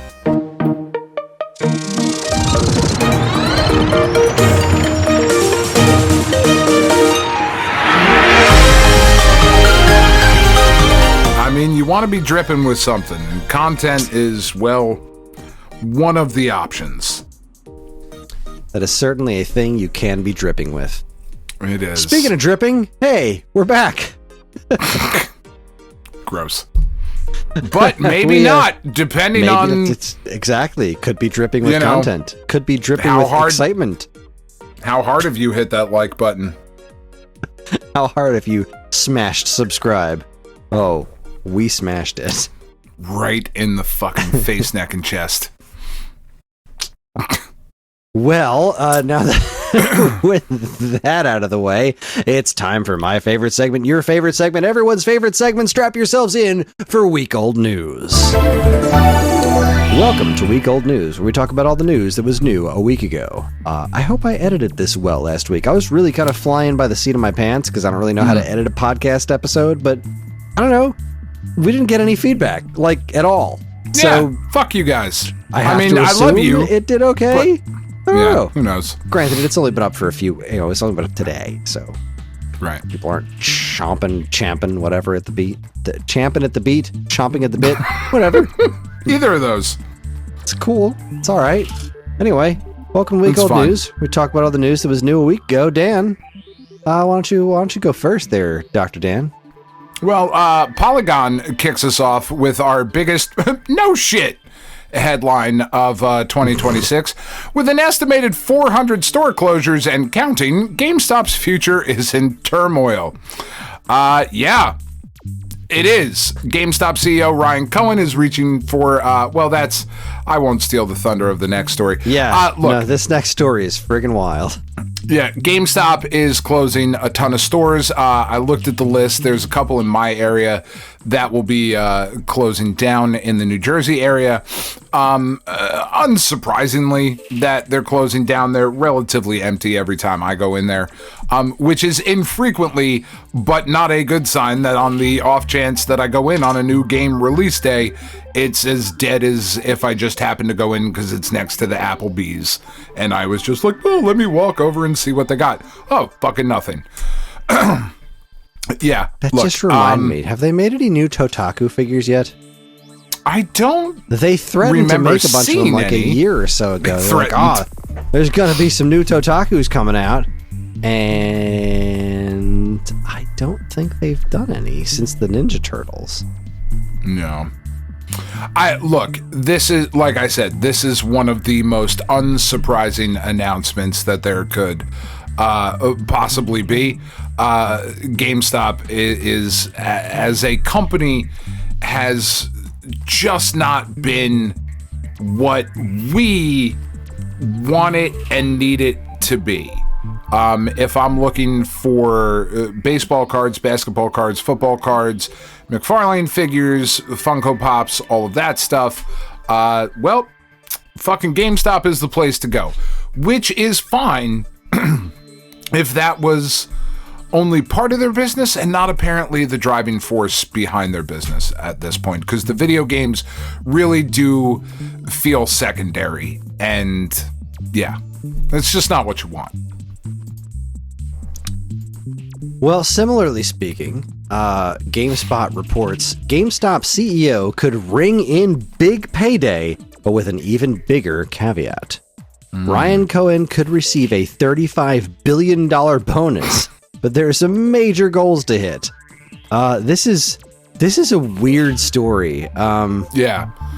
Let me see if I can find the exact... Cohen will not receive a salary, cash bonuses, or traditional stock awards under the plan. Instead, his compensation would come from stock options to buy more than 171.5 million shares at $20.66 per share.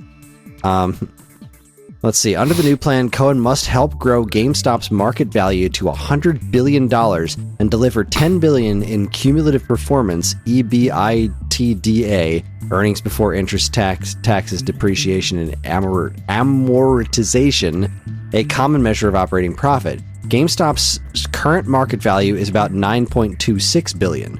The company previously reached a peak market value of around $34 billion during the 2021 rally.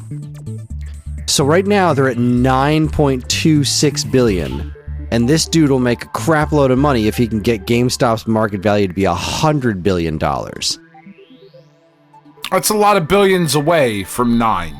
I mean, yeah, it is. But this is probably the first time I think I've ever seen an insane, CEO corporate paycheck be tied to something equally insane. Okay, sure. If this guy can do this for that company, yeah, maybe he deserves it. Give him a crap load of money, I guess. Yeah. I don't know. This is completely insane to me. This is absolute madness. Yeah. It's this is I think the exact opposite of what GameStop needs to be doing. Yeah. It's my understanding that one of the trends for this year is analog. People are getting really fed up with digital-only things on a relatively large scale. And you've been seeing things crawl back, but there is now we're starting to see a resurgence of CDs. We're starting to see a resurgence of physical movies because the streaming services have gotten so far out of control. They're awful. They suck. So there's the convenience factor is there, but there seems to be a real desire for people to just go out and buy the things that they want. Obviously, this isn't a huge thing. It's not going to overtake digital because, when it comes to laziness, nothing tops that. But right. Yeah, that toothpaste is out of the tube at this point. But as we've seen with vinyl, there is a possibility for this kind of thing to be sustainable as long as you maintain reasonable expectations, which we've seen in the vinyl market has been completely fucking insane, where a record will come out and then 2 days later it'll be scalped for $850 on eBay because people are the worst. But there's something there. If GameStop could manage to not be no, we need to be $100 billion, we need to be one of the biggest things in the world, maybe just kind of settle for, closing a bunch of stores is probably a good idea. It's terrible to say that. But for GameStop, for this kind of chain, for this kind of thing, especially after all the companies that they bought, they had too many locations. There was just too many of them around because now we got a GameStop and an EB and Software Etc. and a Funko Land and a Babbage's or whatever over the years, they've all become GameStops, and all of those now there were malls that had 3 GameStops in them. That's insane. Which is absurd. Yeah, it's absurd. It's terrible. It's terrible that many people had to lose their jobs. But also, since again that toothpaste is out of the tube, if the company's going to be around, they shouldn't have made those purchases in the first place, I would argue. But since we are where we are, if they're going to stay around, store closures are kind of their only option. And I think there's a way to approach this where GameStop becomes something modest and then can be something good. But that's never going to happen because GameStop will never, ever be modest again. No. They will never be modest. They want to be the biggest or nothing, and they'll cash the fuck out and take everyone down with them if they have to, but... Yeah. Yep. I don't love this story, but I'm not surprised by it. Our friends over at GameSpot report that Nintendo Switch 2 sales were reportedly not amazing over the holidays. Despite its impressive launch, Nintendo's new console appeared to lose momentum at the end of the year. The article goes on to state that Switch sales in the United States were down around 35% from November to December compared to Switch 1 sales. I would like to go back and kind of look at what was available on the Switch 1 and at that point versus what's available on the Switch 2. But this is a very unsurprising headline, right? You're going to see a lot of bullshit and a lot of spin come out about how strong the economy was and how well stores did and companies did, and sales were up and things were up and all of these things were up. And yes, all of these things were up because they were more expensive, right? And as these things go up and things are more expensive, the quantity necessarily then drops, right? That just makes sense. That's pretty easy to follow. So yeah, sales were down, and the software really wasn't there for a strong holiday for Switch. Like, as we have stated many times before, and for whatever reason you and I don't fall into this bucket, but Metroid Prime doesn't sell as it sells better in the United States, but it still doesn't sell the numbers that you would expect a tentpole Nintendo IP to sell, right? Mario Tennis is coming out in February, as we just talked about, not for the holiday season. Had it come out at the holiday season, I bet those numbers would have been a lot stronger. You know, Kirby Air Riders is stronger. It's weird. It would have been stronger, but at the end of the day, this is still a $500 system. Yeah, I mean, it's still, and games are expensive. Games are expensive, the system is expensive, and everybody is struggling to get by. Like, the fact that this didn't sell as much as the Switch 1 did at a lower price when people had more disposable income is not surprising. None of that is surprising. Like, right now, there are a lot of folks who are struggling to make it paycheck to paycheck. And dropping $500, $500 on the Switch 2 was not an option for a lot of people. No. It just wasn't. And like, there are tons of other factors too. There's like, yes, Mario Kart World looks fantastic, but it's like, we've got Mario Kart 8. I've got Mario Kart 8 Deluxe at home with the DLC, and it's got 850,000 tracks. Like, we haven't even played all the tracks yet. Why don't we finish the? We can wait on a Switch 2. We don't really need the Switch 2 right now. You know what I mean? Like, we're good. There is probably a lot of that out there in the world. It just is the reality of the situation. Yeah, it's unfortunate. They'll be fine. Nintendo's fine. Oh yeah, don't worry. Switch 2 is going to be fine. Switch 2 is going to be Super Nintendo to the NES, I think. It's probably not going to sell as well as the Switch, but it's going to do just fine. Yeah. Engadget reports, speaking of things that are not just fine, Ubisoft is shutting down a studio 16 days after it unionized. But it has nothing to do with the unionization, obviously. Has nothing to do with it. Bunch of fucking assholes. Yeah, I don't even have anything else to say about it. Let's move on. Yeah. You've got... Our friends over at Toy Arc report that the King of Fighters 98 Fatal Fury team by Joy Toy is up for order right now. These are really, really awesome looking King of Fighters figures. Now, whether or not you're a King of Fighters fan, I suppose will determine on how cool you think these look.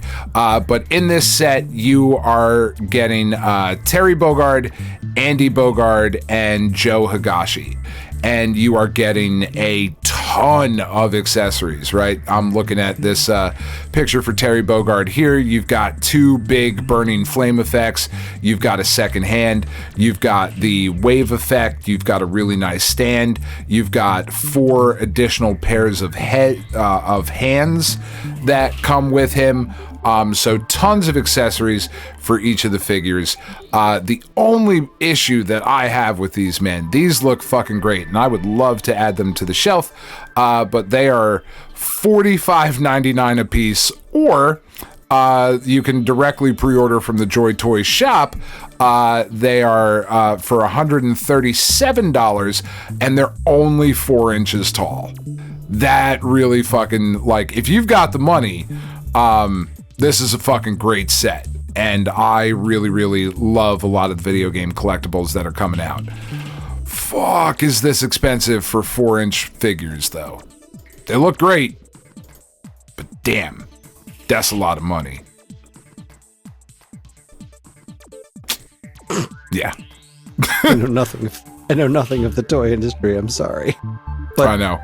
It's... yeah. Look, NECA a lot of money puts to spend out for 4 inches of anything. certainly not that 4 inches. NECA puts out really, really detailed figures, really high quality articulation, paint, sculpt, accessories, all of those things.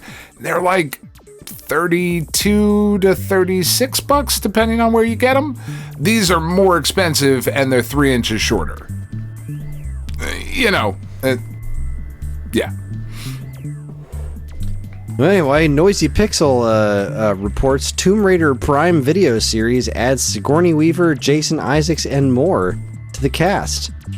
I don't know who any of these people are, and I don't know any of the characters that they're playing.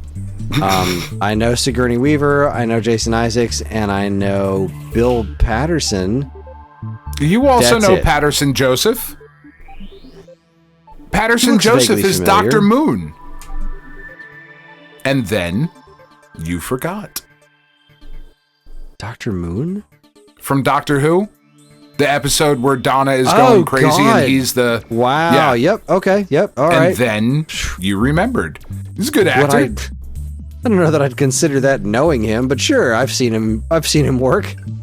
But I don't know any of these people. And I don't know Tomb Raider. So sure. Go team. I think it's just pretty great that Sigourney Weaver is in it. That just makes me happy. I'm glad that I got this story because I know you don't know this, but I just think this is really, really cool. So Desherdo, which is apparently how you're supposed to pronounce that according to a video that I saw of them, reports that Iron Lung, which is a movie that is being made by YouTuber Markiplier, has scored an international release with a massive UK cinema brand. What I think is so cool about this is that Markiplier, I don't know how familiar you are with Markiplier's work, Chris. I don't know if John ever got into his videos, but he is a YouTuber that has a massive channel, a massive following, has done just tons and tons and tons of games. And he makes really, really good content. And there was this particular game, Iron Lung, that he played that he apparently really, really liked and was like, you know what? Fuck it. I'm making this a movie. And then he did. And it looks awesome. And it's going to be all over the United States. It's going to be AMC, Cinemark, like Regal, like not tiny little theaters. Like, this is going to major chains. This is a big deal production that he is starring in, that he made. Like, I believe he wrote, directed, like, he's doing the whole fucking thing. And now it's branching out to the United Kingdom as well. And the singular fucking drive and focus of like, no, this is dope. I'm gonna make it a movie. Fuck you. I'm doing it. I fucking love that. It's so fucking punk rock. It's so cool. And I hope it's great, and I hope it makes all the money in the world. He's a good dude. This is awesome. I see that. It's... I was hungry, so I started grabbing some trail mix. So much dog hair on my floor, and I keep dropping all the M&Ms. And now there's dog hair all over my M&Ms. And I'm gonna eat them anyway because I'm hungry. And it's Hopper, oh, and you God. love that dog. Yeah. So it's, oh God, that was sexy. That's gonna get into somebody's algorithm. Yeah, that's why we do the video show. That's right. So Chris, before we dive into this classic trail mix, good stuff. Put it on clearance. Nice. I am. There's some big ass raisins in here too. Like really big raisins. Very strange. Sorry. I am very partial to the banana cinnamon trail mix from Trader Joe's. That's like the fucking whitest thing I've ever said, but it's really fucking good. Before we jump into this next segment, I know that I threw a bunch of shit in here before we recorded because CES was this week, and a lot of this stuff comes from CES, but there was some really cool gaming products that were on display at CES this week. So take it away, Raisin Boy. Or something. I thought you were going to be talking longer. I'm sorry. Crunch.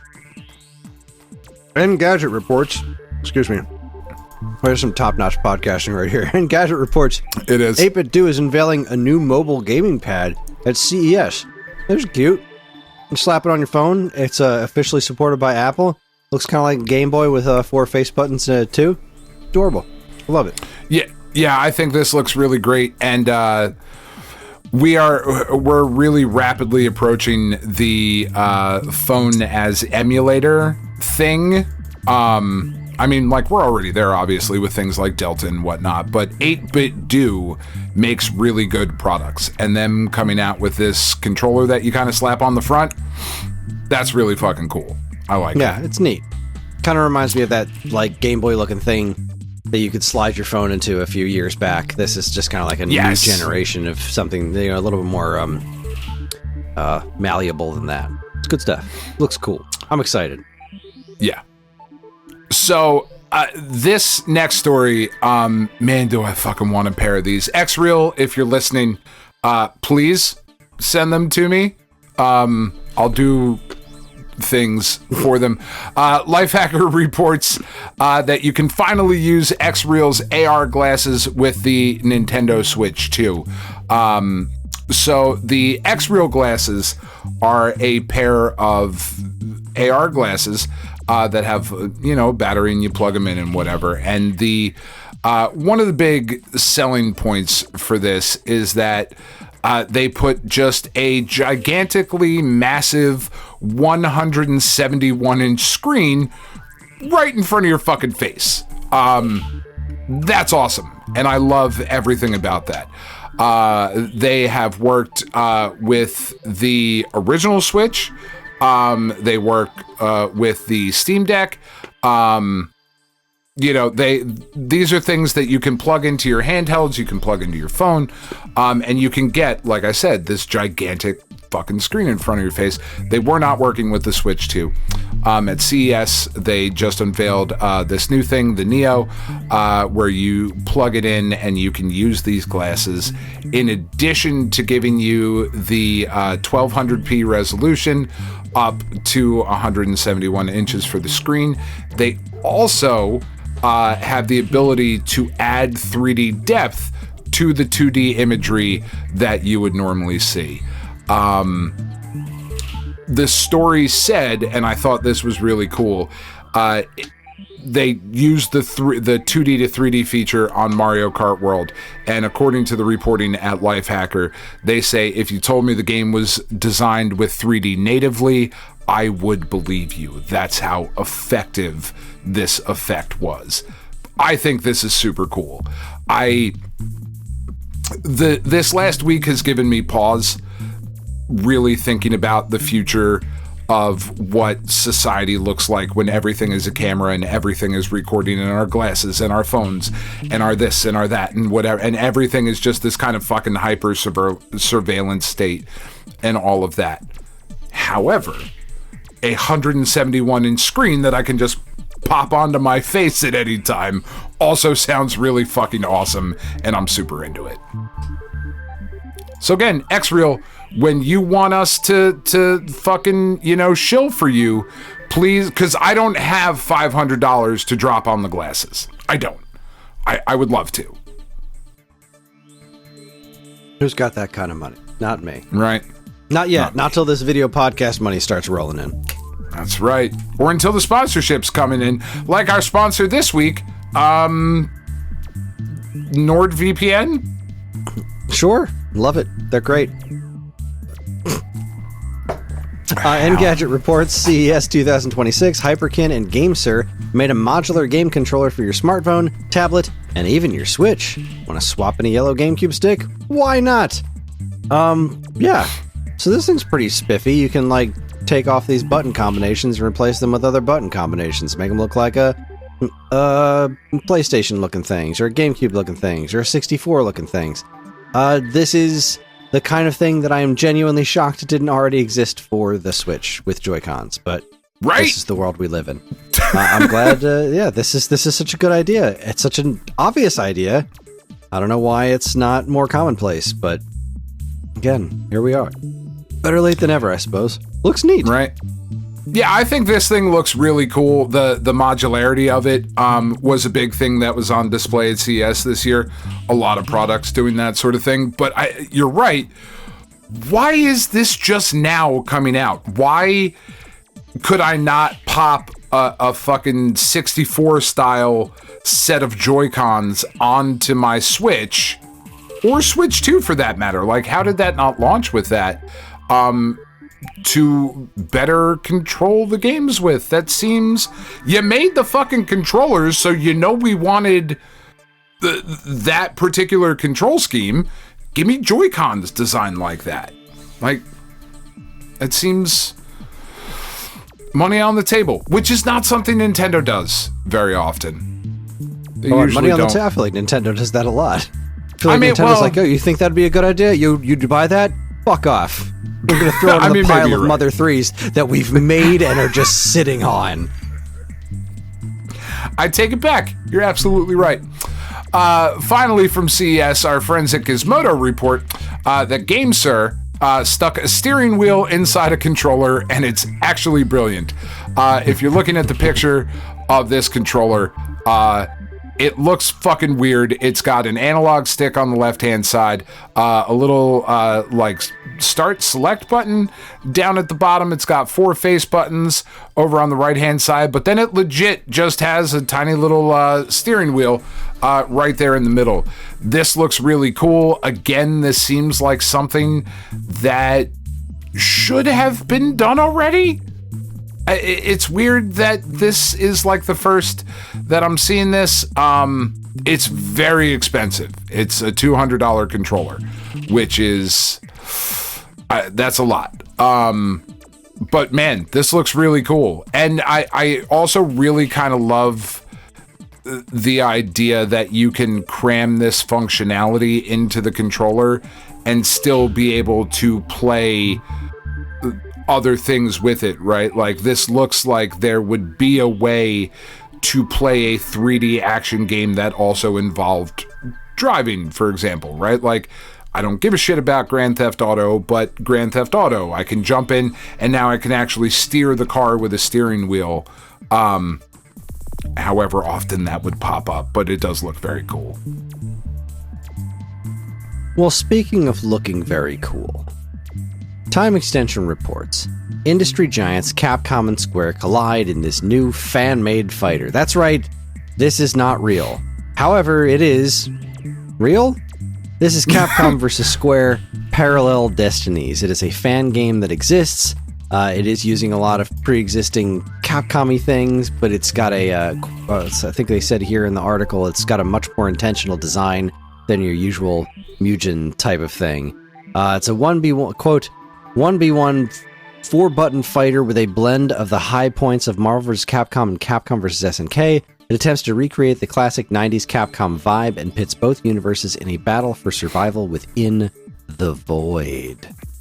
It looks pretty wild. Have you watched the trailer for this? Yeah, I'm watching the gameplay footage of it right now.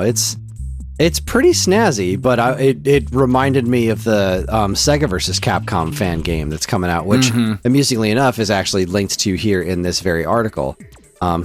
This one is very much more, I'd say this one is much more of the, like, SNK versus Capcom vibe. Yeah. Whereas the Sega versus Capcom is very Tatsunoko versus Capcom, which is really freaking impressive looking. Sega versus Capcom, I've been following that one for a little while now.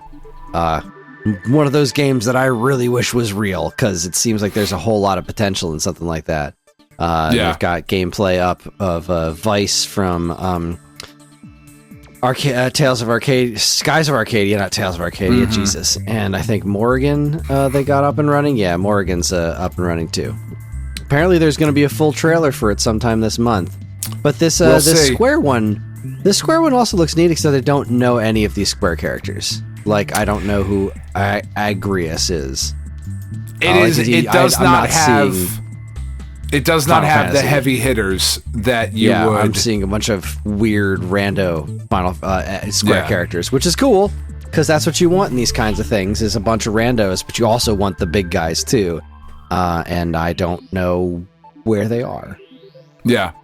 And maybe they'll be there. Like, so this, the video that is linked in the article we're looking at is just the demo, which has, from the Square side, it's got, Han from Urgeis, Agrius Oaks from Final Fantasy, and Tiki. Guys, God bless the ring. From the fucking New Zealand story. Like, it's got some weird ass shit in here. I just thought this looked heavy hitters. Yeah, I just thought this looked really, really fucking cool. It does look really cool.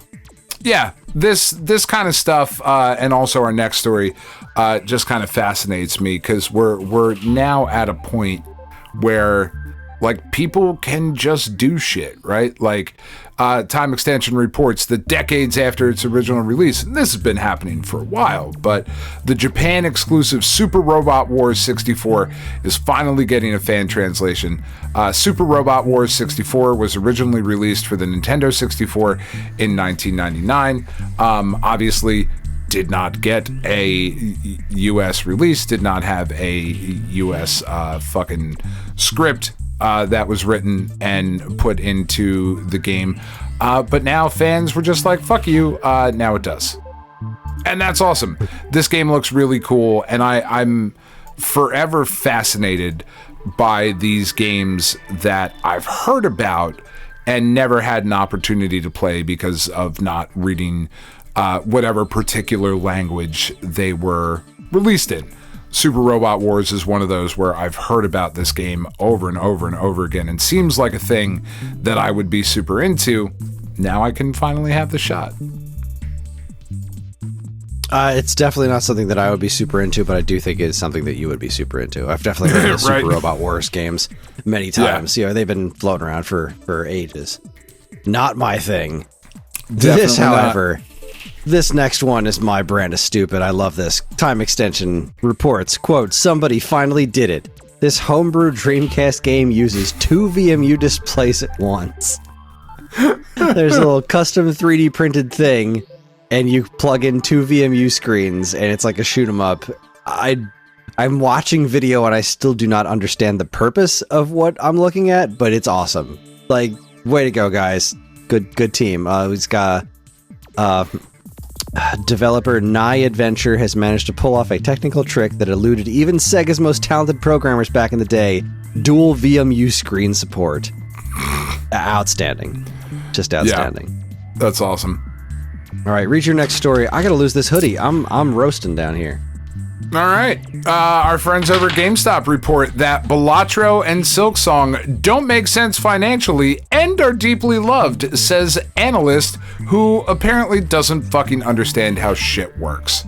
According to industry analyst Joost van Drunen, he has elaborated and said that both Hollow Knight, Silksong, and Balatro don't make rational sense financially, yet somehow they are deeply loved. Their commercial viability is an undeniable fact. However, the scale of their success baffles industry conventional wisdom. He goes on to talk about just how this is, how this is possible. He said it's obvious people want these smaller, engaging games at a price point of Balatro or Silksong. I think it's increasingly clear that what people want is a $20 Silksong game that's challenging, doesn't have to make my eyes bleed in order for me to want it. I don't think that, yeah, we want good games that cost $20. Mm-hmm. What a fucking revelation. Big shock. It doesn't have to be a $9 trillion hyper-realistic multi-team extravaganza. If you make a good game and you make it affordable, you're good. Yeah. I know, it's wild. It's crazy to think. Who would have thought? Complete madness. Who would have thought it? Oh, and everybody. he's a professor for the Stern Business School, and I feel like maybe I'm wrong, and I want to double check. But wasn't that fucking dickhead that we were reading about? Pachter? Who? Michael Pachter? No, the guy who was fucking telling us why scalpers were good. Wasn't he involved in this place, or am I totally making that up? Oh, I don't remember. I'm sorry, I don't recall. I don't remember that guy's name. All right, whatever. It doesn't matter. Yeah, I don't want to go super negative, but whatever. Doesn't matter. Yeah, duh. When you make big games that suck and small games that are awesome, how is that hard to understand? Yeah, it all seems pretty straightforward to me. Really does. But what do I know? Yeah. I don't have millions of dollars. Nope. All right, this really weirded me out. All right, so Nintendo Life reports Alex turns heel as the man with no allies in Street Fighter 6 trailer. Now, I did not see this trailer attached to this article. I saw this trailer just on its own. So, Alex from Street Fighter 3. All right, cool. We're adding him to Street Fighter 6. Yeah. And then I'm like, all right, there's Andor, although apparently that's pronounced Andore. I had no idea. And then I'm looking at this character. I'm like, oh, is this a new character also named Alex? That's weird. But then he's doing Alex's moves. Like, no, that's Alex's kick. That's Alex's stomp.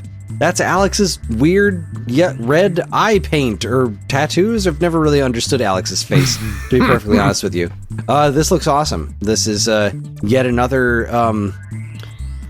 I don't know why. It's like he's doing the Cody thing, right? Like Cody was the good guy in the Final Fight games, and then they put him in Final Fight 3, and he's like a complete dick now. So I don't know why he's a bad guy now, other than he was supposed to be like the new Ryu in Street Fighter 3, and nobody cared. So then they, just kept making Ryu the main character. I don't know. It's freaking weird, but cool. It looks cool. Yeah, everybody looks loves cool. a heel turn.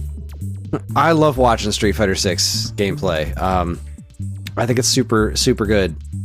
I think that there's no way I would ever be good enough at it. Like, we already talked about my experience with fighting games nowadays. There's just I don't fit in that world anymore, which is a bummer. But I love that it still exists and it's doing well. So go Alex. I can't wait to see some tournament level play with him later. Yeah. Speaking of Street Fighter 6, our friends at Push Square report on a story that I don't understand the move here. Capcom's latest Street Fighter 6 reveal is straight up trolling fans.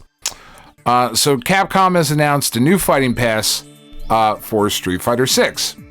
Cool. That's expected.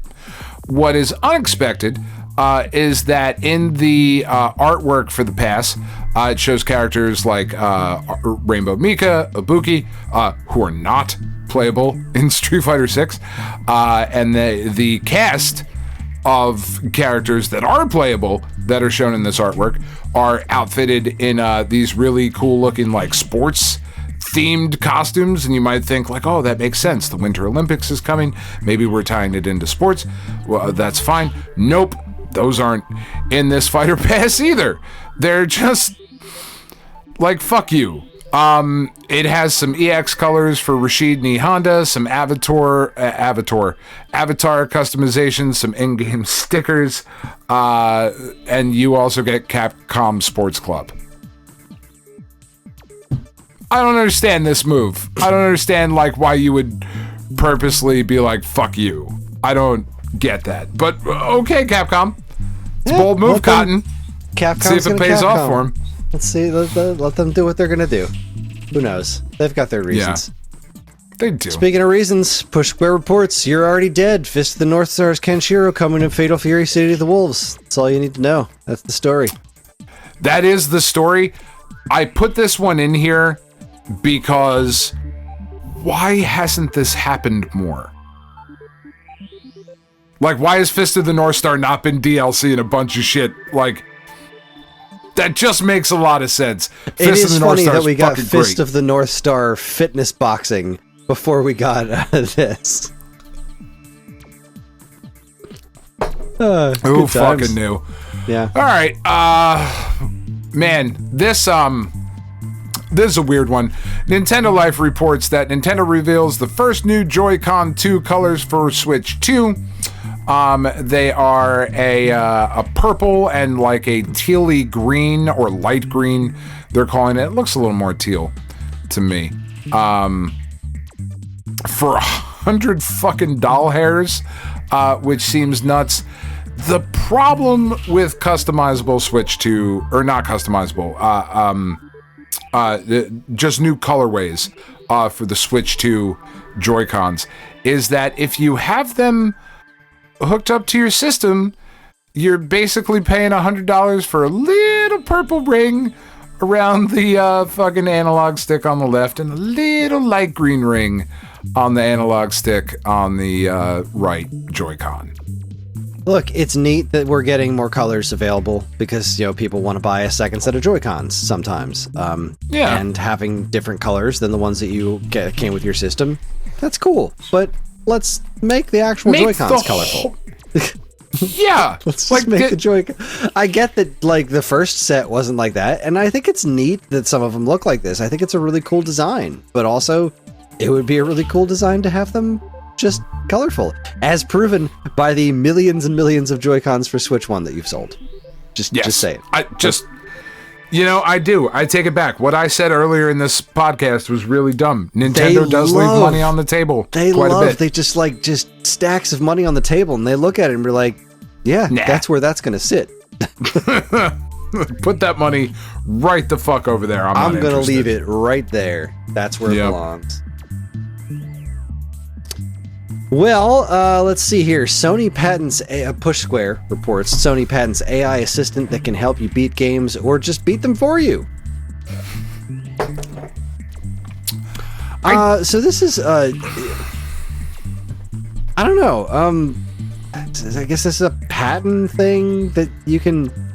This is real similar to like the Super Guide type of stuff that Nintendo had been doing in the past. I find it odd that this is being specifically patented. I think this is a neat concept. This is one of those things where I think this is a useful tool to have AI do. It's like having built-in tool-assisted speedrunning type of stuff built into your games, like where you get to a section and you're like, I have absolutely no idea what I'm supposed to do here. You can push a button and it'll show you what you're supposed to do. And then you can be like, okay, I can do that now. Let me see if I can actually execute that. It just kind of got me over this little hump. Because sometimes, it's sometimes not even a skill issue. It's just like a complete brain fart. Where you just get to a spot and you're like, well, that was the most obvious thing in the world. I just didn't see that opening that I could travel through or something. It's how did I walk past that door 5 times? Exactly. It's that kind of a thing. So I don't know. I think this seems pretty cool. I don't love it being specifically patented, but it's not exactly a game Nintendo hasn't played in the past. So. Right. Sure. Yeah, it doesn't seem like a thing that should be able to be patented. That's what I kind of figured, but I don't understand that the complexities there in the law behind it. So I wouldn't pretend to speak on it with any amount of authority, just drunken confidence, right? In the fact that it doesn't seem like something that should be able to be patented. But again, we are talking about an instance where AI, this is a great use of AI. This is a wonderful use of that. No, this isn't generative AI, so it's a kind of a different animal, but still the general concept of artificial intelligence helping you through a game, I think that's wonderful. It'll allow people that aren't as skilled to experience games that they never would have been able to get good enough to do otherwise. I think it's cool. Yeah. I mean, like I've said before on this show, Tiff really enjoys video games. She does not like playing them. She likes watching them. She likes the stories that video games have. She likes the flashy pictures and the set pieces and the movements and all of that. So all of the things that come along with video games, she just doesn't like controlling them. This is for her. I bought the game and I hit the button and it did the shit and I enjoyed the fuck out of it and now I'm done. Like, that's a perfectly reasonable experience to have with a video game. I think this is pretty cool. What is not cool is that Nintendo reports that Nintendo themselves were accused of using AI images in new My Mario marketing.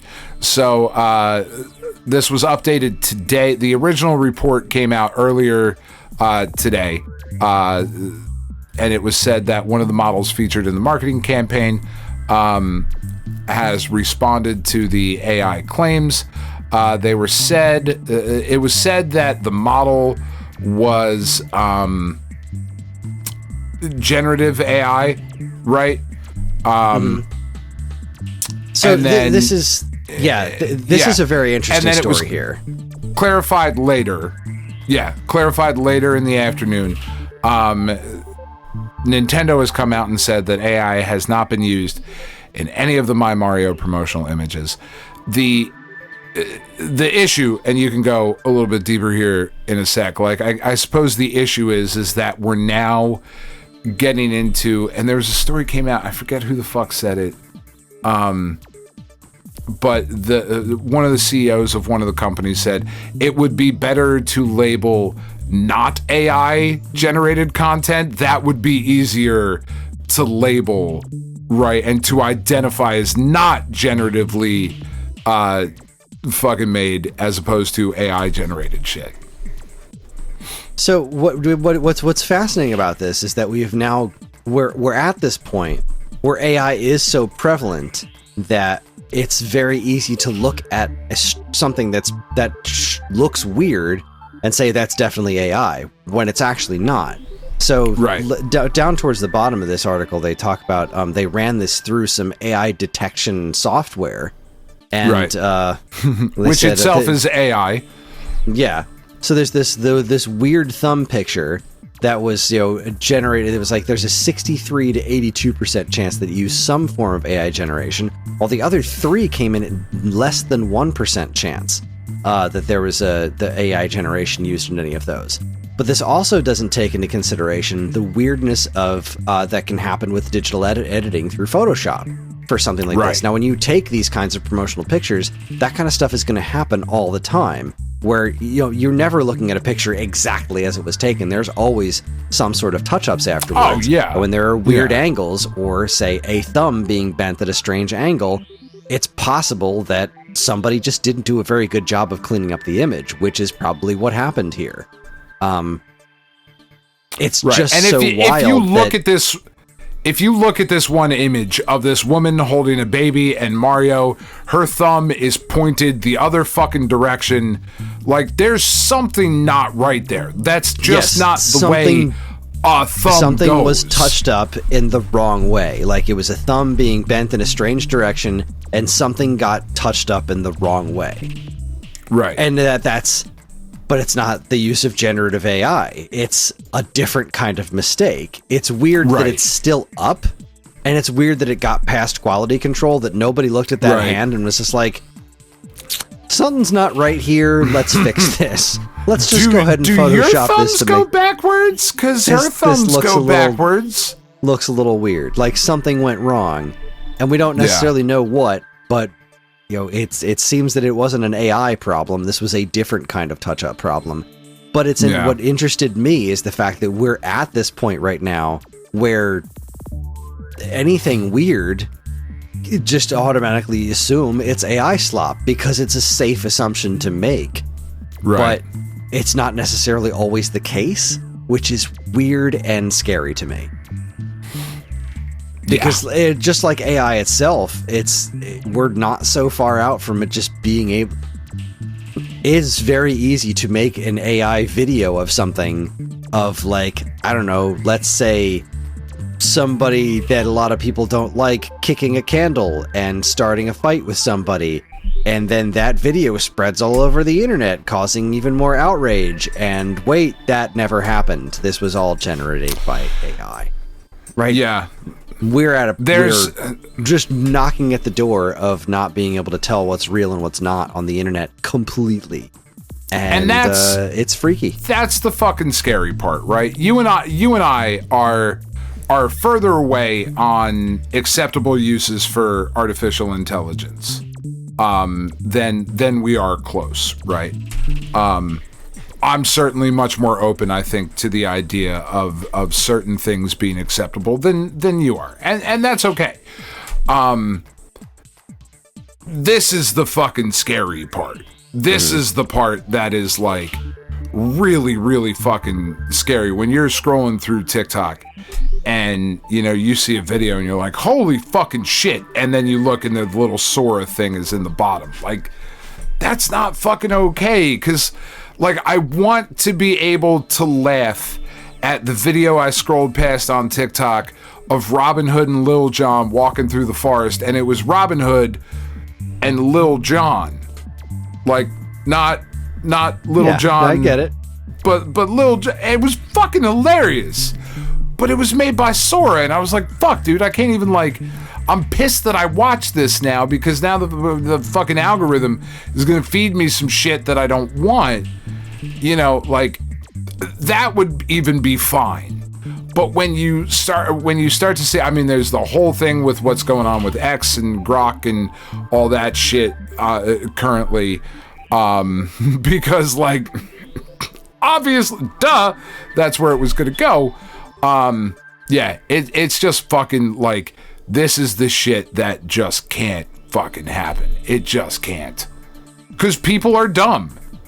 Like, I'm dumb a lot. You're dumb a lot. People are dumb. We see a thing and we go, fuck, I can't believe that did you see the fucking thing? And it's not actually real, but it looked real. Like, we're still in the mindset that we're supposed to be able to trust what we see with our eyes. And the fact that you can't now is really, really fucking scary. But speaking of AI, Kris. Oh, I get to go again? Yeah, did you go that one? You did go that one. That was you? Yeah, you got this Liza P thing.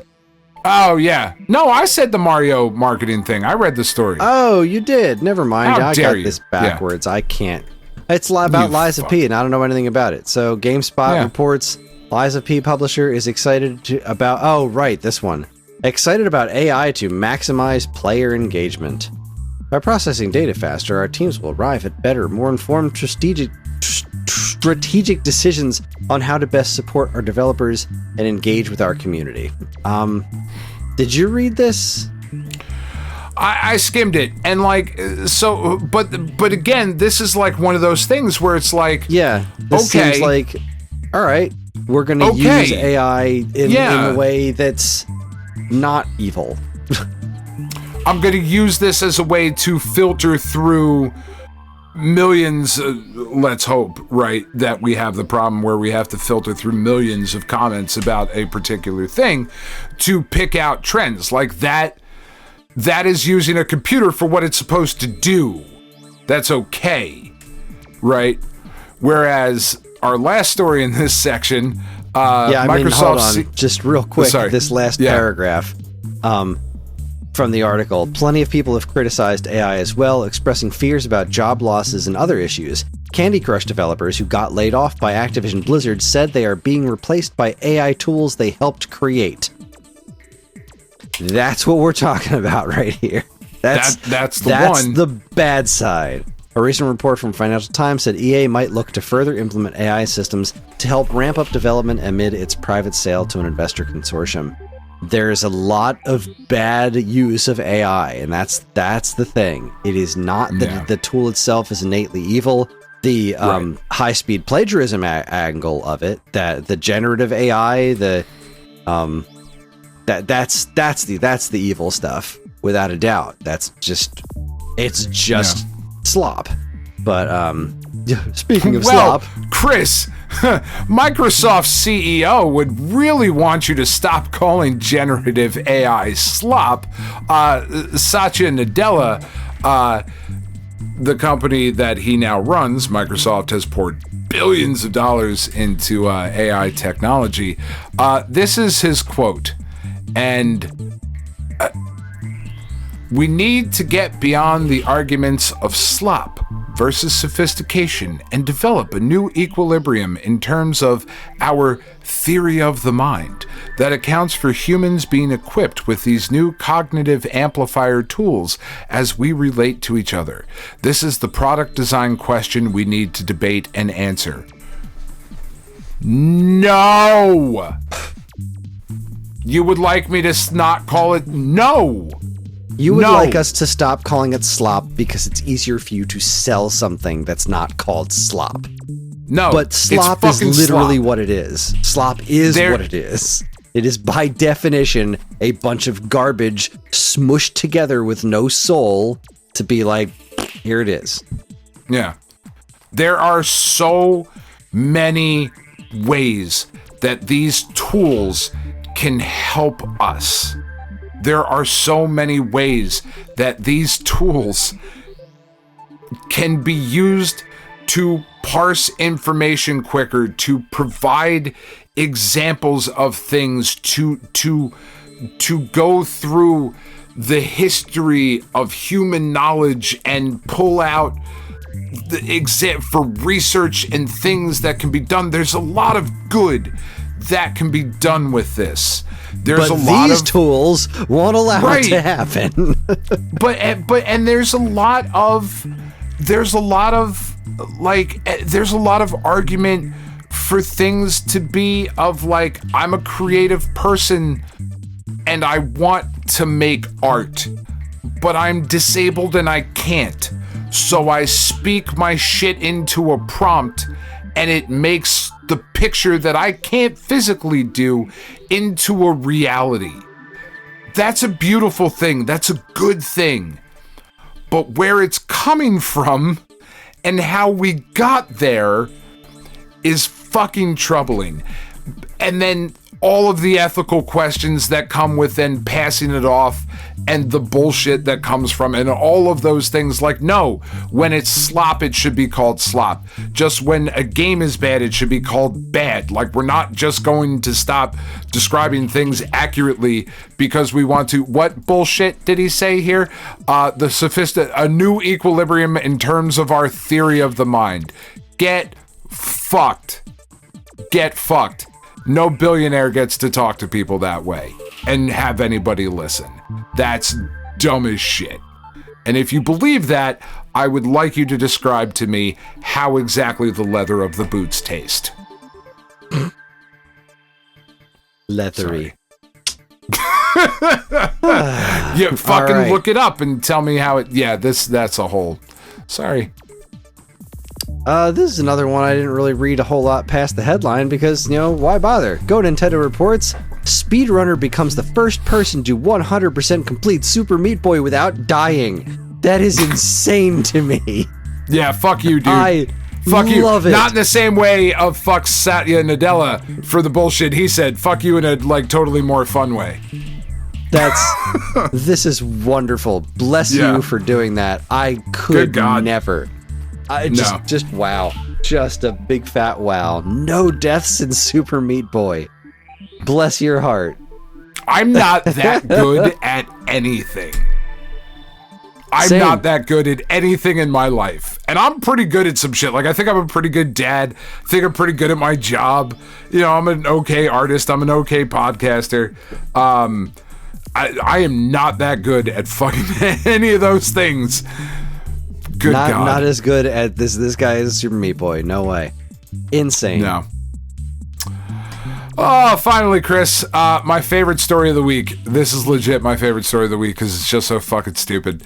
Our friends over at Engadget report that prices for an old Star Wars game have skyrocketed, ballooned, because of its role in a PS5 jailbreak. So the prices for a PS4 copy of the relatively obscure Star Wars racing game Star Wars Racer Revenge have dramatically increased because apparently you can use the PS4 remake of this PS2 racer to exploit things on your PlayStation 5.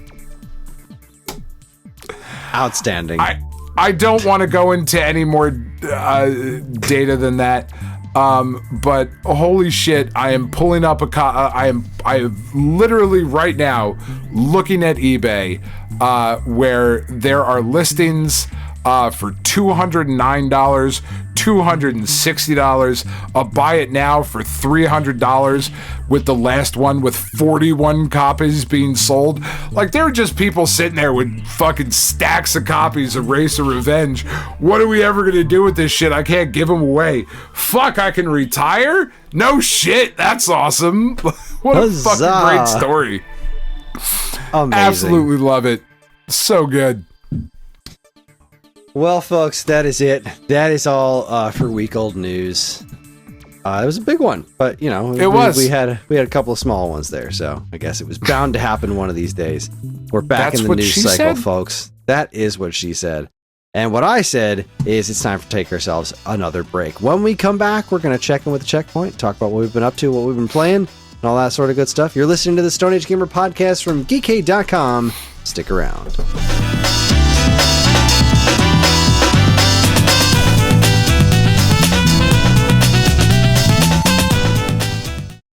Do you miss the days when you'd get a fresh issue of Nintendo Power in the mail every month? It was stacked with reviews, previews, and all manner of cool new stuff about the world of Nintendo, and it even came with a free poster. Well, you don't have to miss those days anymore because Nintendo Force is here.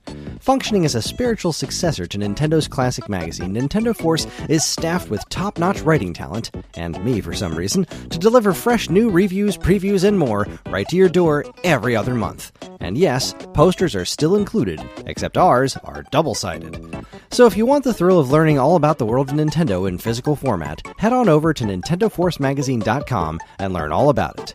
Nintendo Force Magazine, the force of Nintendo fans.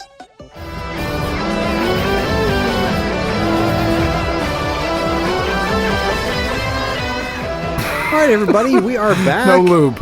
We had a very long and no, we didn't have a very long break. It was a very short break. It's just only been a couple of seconds. I'm still listening to the same song. But we were back. We're better than ever. You're ruining the magic, Chris. There's no magic here. Only science. How dare you? I'm just kidding. Magic. There's no science. It's only magic. That's right. That means it is time for us to check in with the checkpoint. Checkpoint! This is the checkpoint. This is where Dan and I talk about what we've been up to, what games we've been playing, what's been going on in our lives, any of that kind of stuff. You got anything fun and exciting for me this week? Oh, well, so this week, talk about the games in a minute. I'm really, really excited about tomorrow. so I can talk about it a little bit more in depth next week. But I will be going with one of my family members. I don't know. We'll see if Tiff is feeling okay and up to it. If not, it'll be one of the kids will go with me. But I've gotten in contact with a friend who has given me access to tickets for the orchestra, for the symphony. And I have the opportunity throughout this year coming up to attend a number of different symphony orchestra performances. And I'm actually very excited to get dressed up in some fancy clothes and drive into the city and take my family to go see a bunch of different performances. Because as I get older, I certainly have more of an appreciation for more classical music and whatnot. I still love everything else that I love, obviously.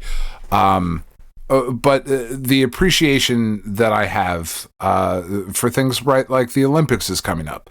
I like to see people do the thing that they do really, really well. That I just enjoy watching that.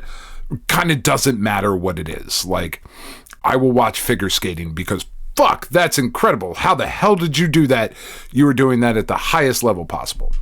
Same thing with like classical music in the orchestra.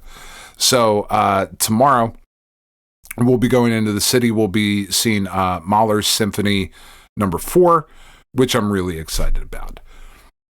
Before that, though, this entire rest of the week, we have been doing our best to catch up on Stranger Things. And because of life, the universe, and everything, we've only kind of been able to watch like an episode a night. So we just finished, last night, we finished episode 5 of the season. So we got through like the first chunk that was released on,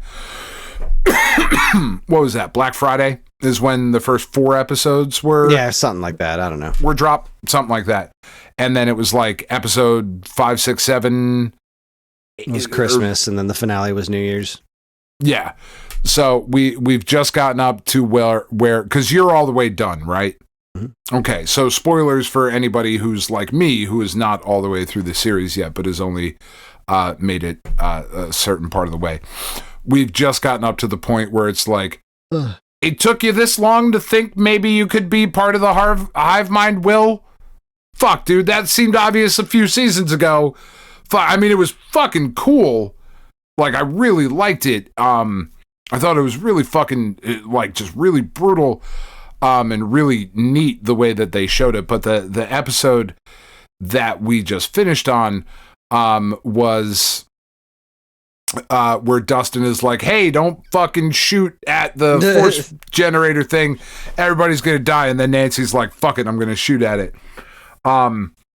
Which I did really like that episode. I don't know that I love what they've done with Dustin's character so far. I'm hoping that I like him a little bit more by the time the season ends.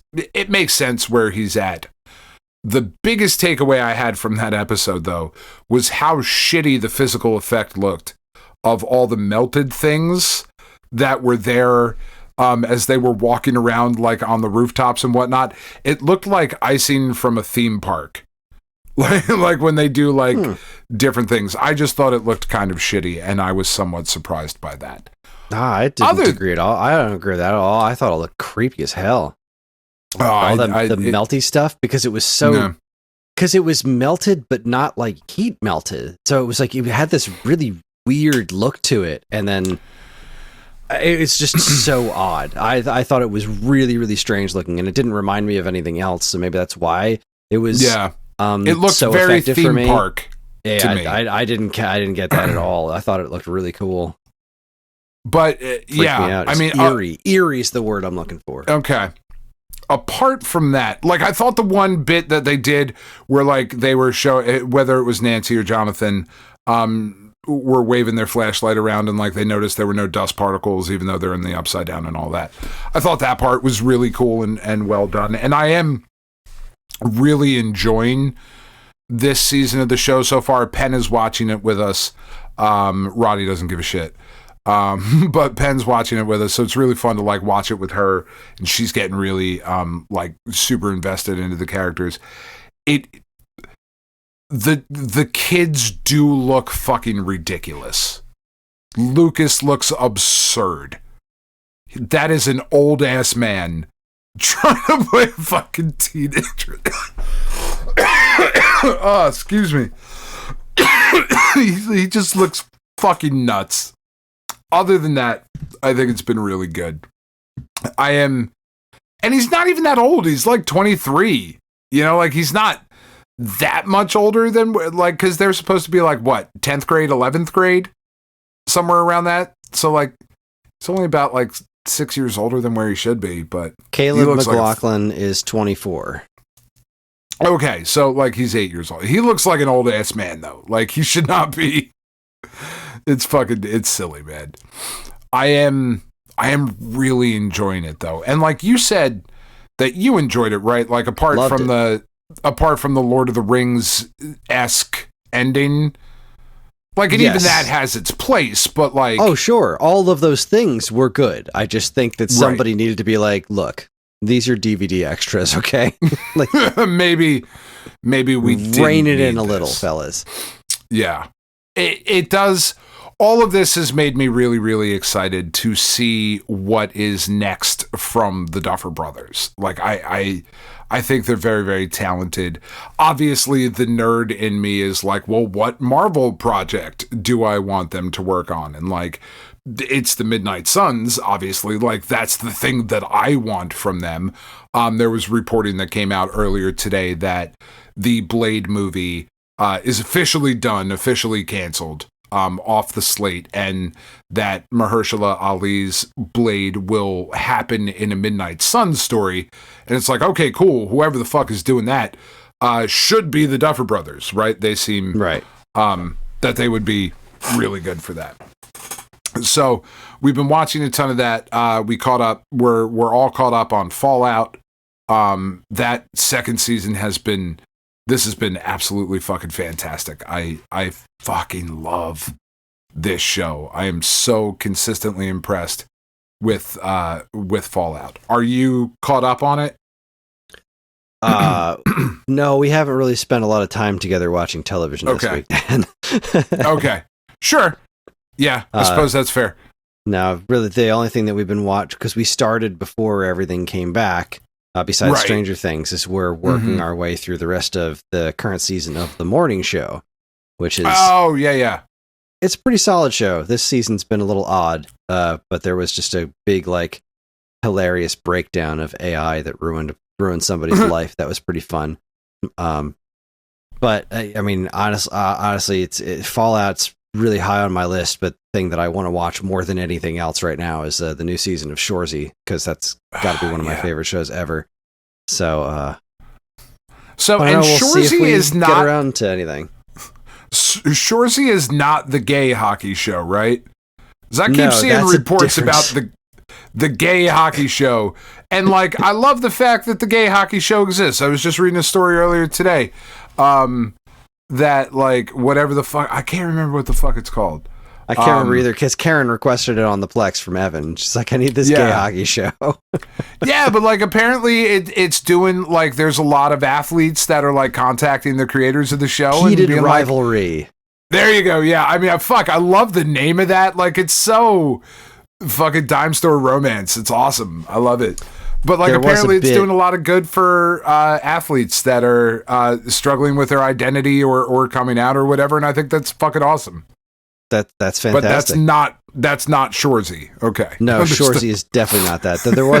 There was a joke in Shoresy where there was the gay community apparently really liked this one hockey player that was on the team. And so they were doing an event where he was going to make an appearance, and they were like trying to name the event, and the various gay hockey puns that they came up with were amazing. Really good. The event wound up being called the Man Advantage, which I thought was pretty good. It's fucking outstanding. I love that. Love that. Let's see what else. Tiff barreled through, so I caught bits and pieces of it here and there, of an Apple TV show, Silo. It's got Tim Robbins in it. It was pretty fucking cool from what I saw. She apparently got through like 3 seasons in 2 days, though, so I caught real fucking disparate bits and pieces of it. But yeah, when she fucking locks in, chat, she's fucking locked in. So she kind of ripped through that. Really, I'm trying to think if there's anything else that got in the way of gaming this week.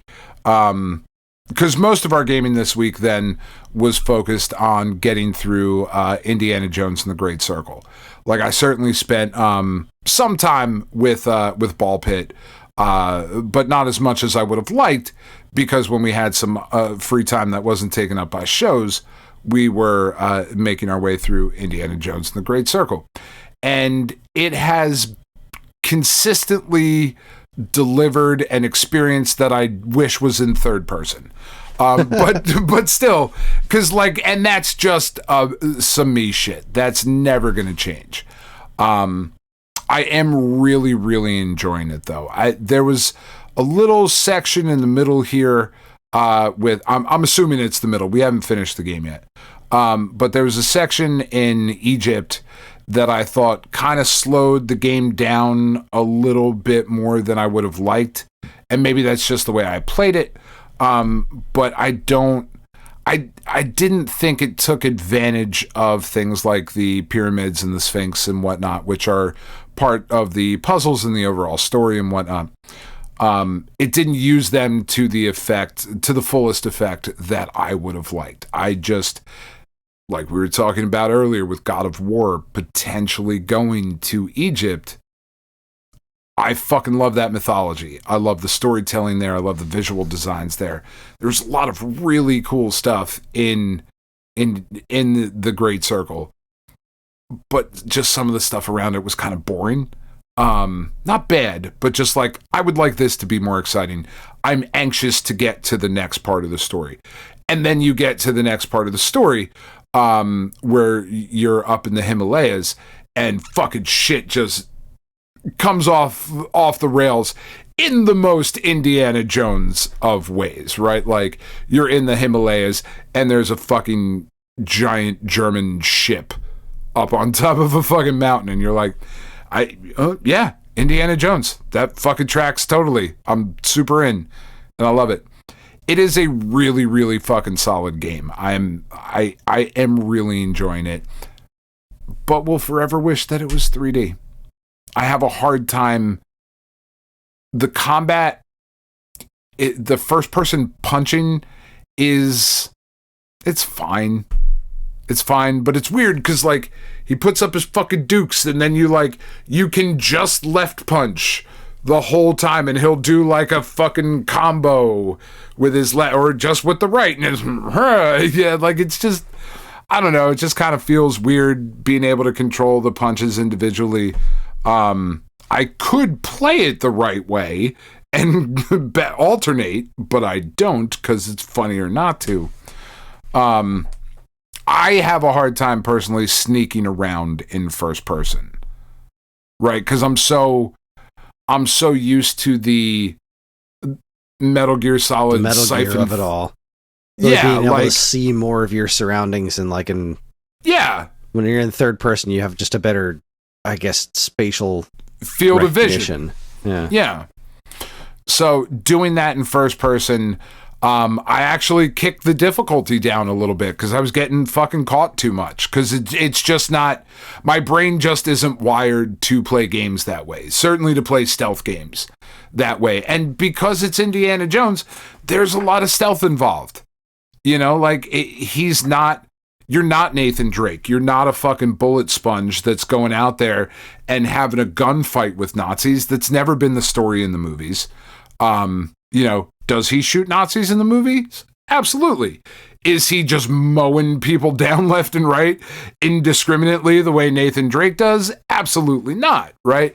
So in keeping with the spirit of the franchise, there's a lot more sneaking around. And I've like I said, I knocked the difficulty down because I just found it, it just wasn't meshing with the way that I play these types of games. Knocking the difficulty down and making it easier, like, oh, okay, cool. Now I'm back in. So I do think it's something you will enjoy when you get to it. I don't think it will be your favorite game ever, but I think you will enjoy it as much as the last Indiana Jones movie, which is not a bad experience, right? Yeah, I liked it. Yeah, I like it. It's good. Cool. It's not game of the year, but it's good. Not every game has to be. Not every game has to be. But other than that, just putting in some more time on Ball Pit. That game's fucking great. I absolutely love it. I have, I think I've settled for now out of the like 9 characters that I've unlocked or whatever. I really wish I was further along than I am. But I think I like the cohabitants the best so far. I think. I don't know. You're clearly the 2 people? much. Nope, not there yet. 2? I only have okay. 3 characters so far. Oh, okay. I think I have 9. I think that's where I'm at. Maybe 7. Something like that.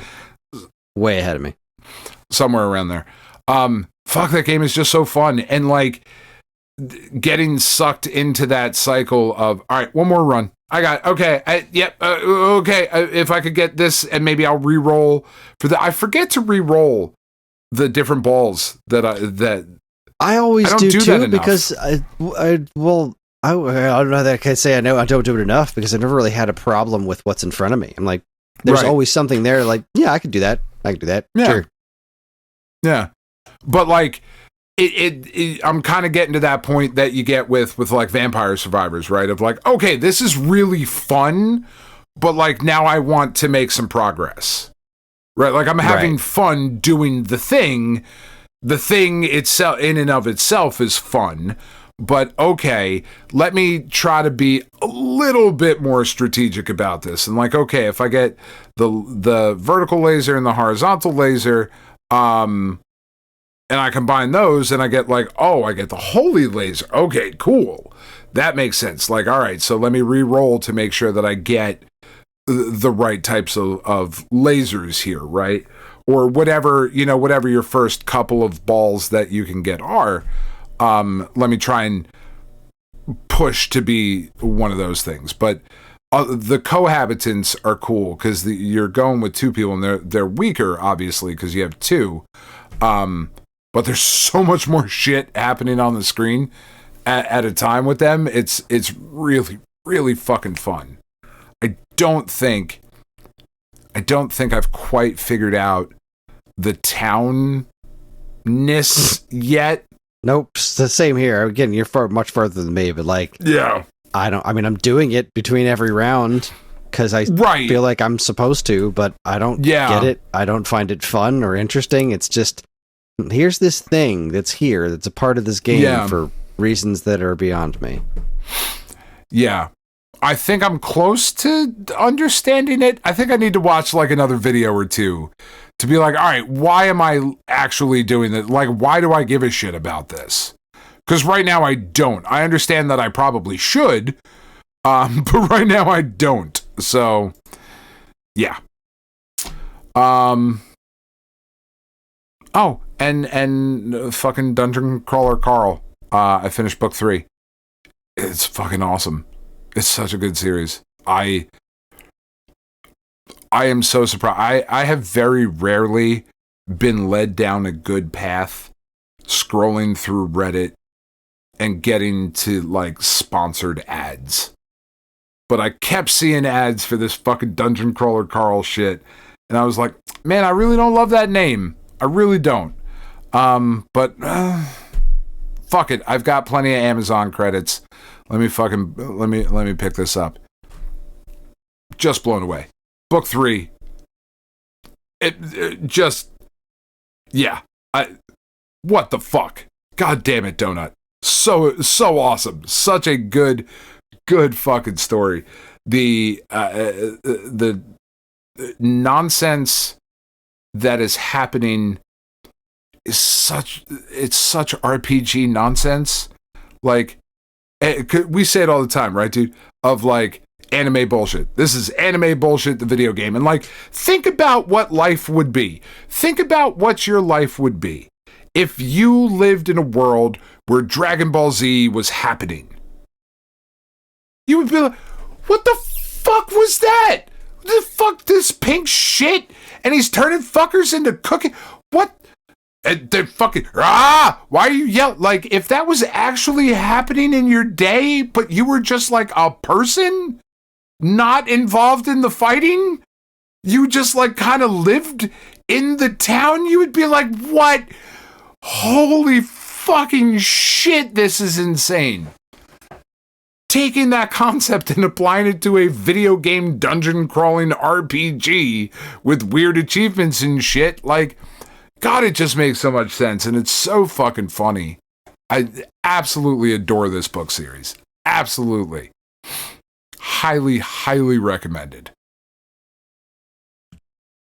I think that was kind of I felt like that was supposed to be the premise behind Dragon Ball Z The Breakers, where it was like, you're just like people trying to survive like a Frieza attack or something. Right. I don't think that's what the game actually turned out to be, but right. I love that concept of just it's just any of these worlds. Like the people in the Marvel universe have got to be just like the people who live in New York have got to be just like, what the shit fuck is happening? Oh, look, another portal in the sky. Yeah, just all the goddamn always. I'm trying to go to work. And I got fucking lizard people dropping out of the fucking sky for no reason. Spider-Man's just fucking swinging by.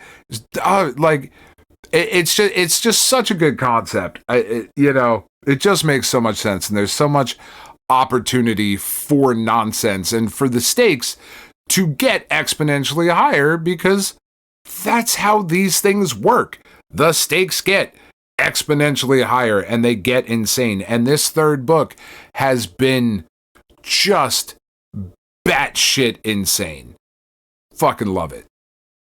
The best kind of insane. The batshit. The batshit insane. Well, let's see. So yeah, that's what I got. I'm exhausted. I'm so tired. I know you are. I'm sorry. Yeah. It's been a very, very difficult week. I did have some time to play some video games recently. We were out of town last weekend. Mm-hmm. Right? That was just a week ago? That was just last weekend, yes. Shit. Yes, this last weekend we went out to my sister-in-law's. And I did bring the Switch too, and I played so I was really trying to finish off Prime 4. But I got to a boss battle, and I really didn't want to play it in handheld mode. I like to play that stuff on the TV, so I stopped playing Prime 4 and spent the rest of the weekend every chance that I got playing Ball Pit, which I finally beat a level. Like, okay, cool, boss fight time. Let's do it. I'm really, really enjoying it. I really like Ball Pit, which shouldn't be surprising at all, but it's pretty great. I finally unlocked the second level, and I've got 3 characters. And I got to the second level boss last night, as a matter of fact, and then I died. Like, I had to hit him like one more time, and then I died. I just made this really dumb mistake, and I was like, it's right there. I was right there. But I did, when we came home, I did finish Metroid Prime 4, and overall very much liked the game. I thought the high points were very high, and I had a really good time with it. It has some issues. It's got some pretty major issues. The biggest of which, like I mentioned before with my DLC hope, is that you get to the end of the game, and Psylocke shows up. And I'm not going to tell you exactly how he shows up, but you're just like, what? Wait, why are you in there? What happened? How did you get there? What have you been doing this whole time? And then you get this really cool final boss fight. It's really neat. There's this great bit with Psylocke towards the middle of the game where he's trying to kill you in a ship, and it was like really fun and exciting. And there are 2 Psylocke fights before that turn out to not actually be him. You finish the fight, and then, like, it's one of these robot droids that you've seen throughout the game. And it's like, why? Why is that the case? But also, like, right in the very beginning of the game, like in the demo that was out there that they played at E3, that the stuff they showed off, you fight that first boss and you see it get infected with Metroids. Every other boss in the rest of the game, when you scan it, it says it's been infected by Metroids, but you see none of it. You don't see the Metroids come and infect it and make a weak point or anything like that. You don't see what it looked like beforehand. You don't see any of it. It's just there, and you scan it, and it tells you it's been infected by Metroids. I want to know more about that. Why is this game called Metroid Prime? It has nothing to do with Metroids aside from some text. Except it does, because Sylux was using Metroids. Sylux got from surviving the end of Metroid Prime Hunters to whatever he was doing at the end of, was it Prime 3 Corruption? You saw his ship, and then in Federation Force, you saw him doing something, I think, getting Metroids. And then in this game, you finally see a little bit of his history with Samus, like through some flashbacks, and that's cool. Leave it exactly where it is. I don't need to know more other than this guy is just a prick who hates Samus. He's cool as shit, but I want to know what he was doing throughout this game, because the premise of this game is you get in this fun fight in the beginning, he shows up, and he's got these weird Mocktroid things floating around with him. I'm assuming they're Mocktroids, because they don't quite look like Metroids, and they act differently. Okay. But then he takes a shot at Samus and shoots this artifact, and you guys all get teleported. You and a handful of Federation troops and Sylux get transported across the cosmos to this planet called Vuros. Mm-hmm. What did he do there? What was he doing this whole time? Why am I here? Yeah. Like, I get that you've got this whole Vuros storyline, which is fairly interesting. It is missing some of the personality of previous, like the space pirates. But like this whole Vuros, like the weird axolotl people who lived there, and I can't remember their names, they're really interesting because their whole thing was just like, we don't want to do manual labor anymore, but we found these stones that give us psychic powers. Who does? So we're just going to build our society around these stones that give us psychic powers. Now, let's say 80% of our population, when we put the stones on their heads to give them psychic powers, they went absolutely fucking insane and tried to murder everybody. But we figure we can science our way out of that with our new psychic powers. And their entire civilization collapsed. Like, of course it did. Of course I love this story. It's so ridiculous. But it's just like this entire civilization that was just built on unfathomable hubris. And I thought that was really neat. And the fact that the world itself felt so alive, some of the boss battles were so cool. There's a lot of really neat stuff in there. And then that last Sylux battle was hard as shit. It was no, what's his name? It was no Ravenbeak. Like, Ravenbeak was, like, legit difficult in Dread. This was like, I can figure this out. Like, every time there's a chunk in the beginning. The first part of the Sylux fight, the final boss fight, is really annoying because it's not entirely up to you. The first part of the fight, you have to fight with all of the Federation folks. And if any of them die, then you die.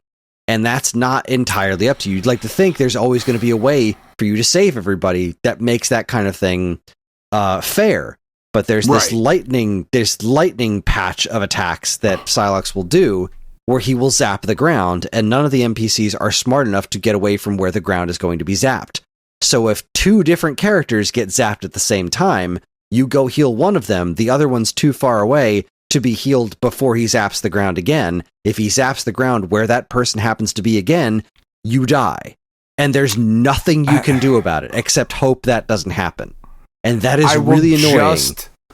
I will never understand why that continues to be a thing. I don't get it either. That escort missions, like what? Who fucking thinks that's fun? This one comes so close too, because they're actually useful.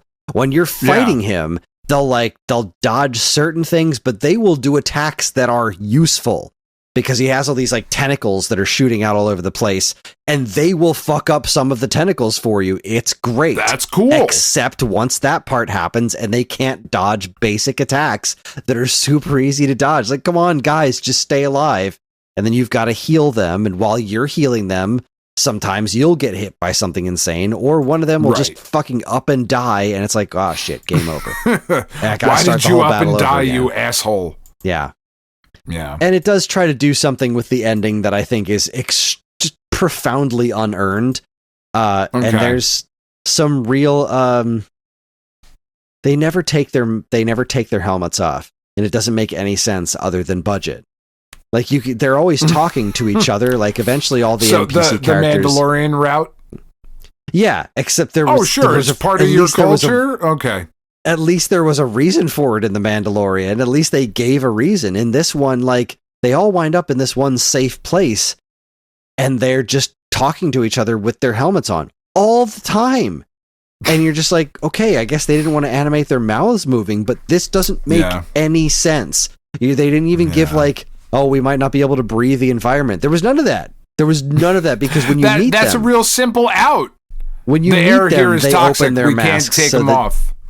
You see them when you meet them, and you see their faces, and they talk, and then they close their helmets when you get back into fighting, and then they never open them up again, and it doesn't make any goddamn sense.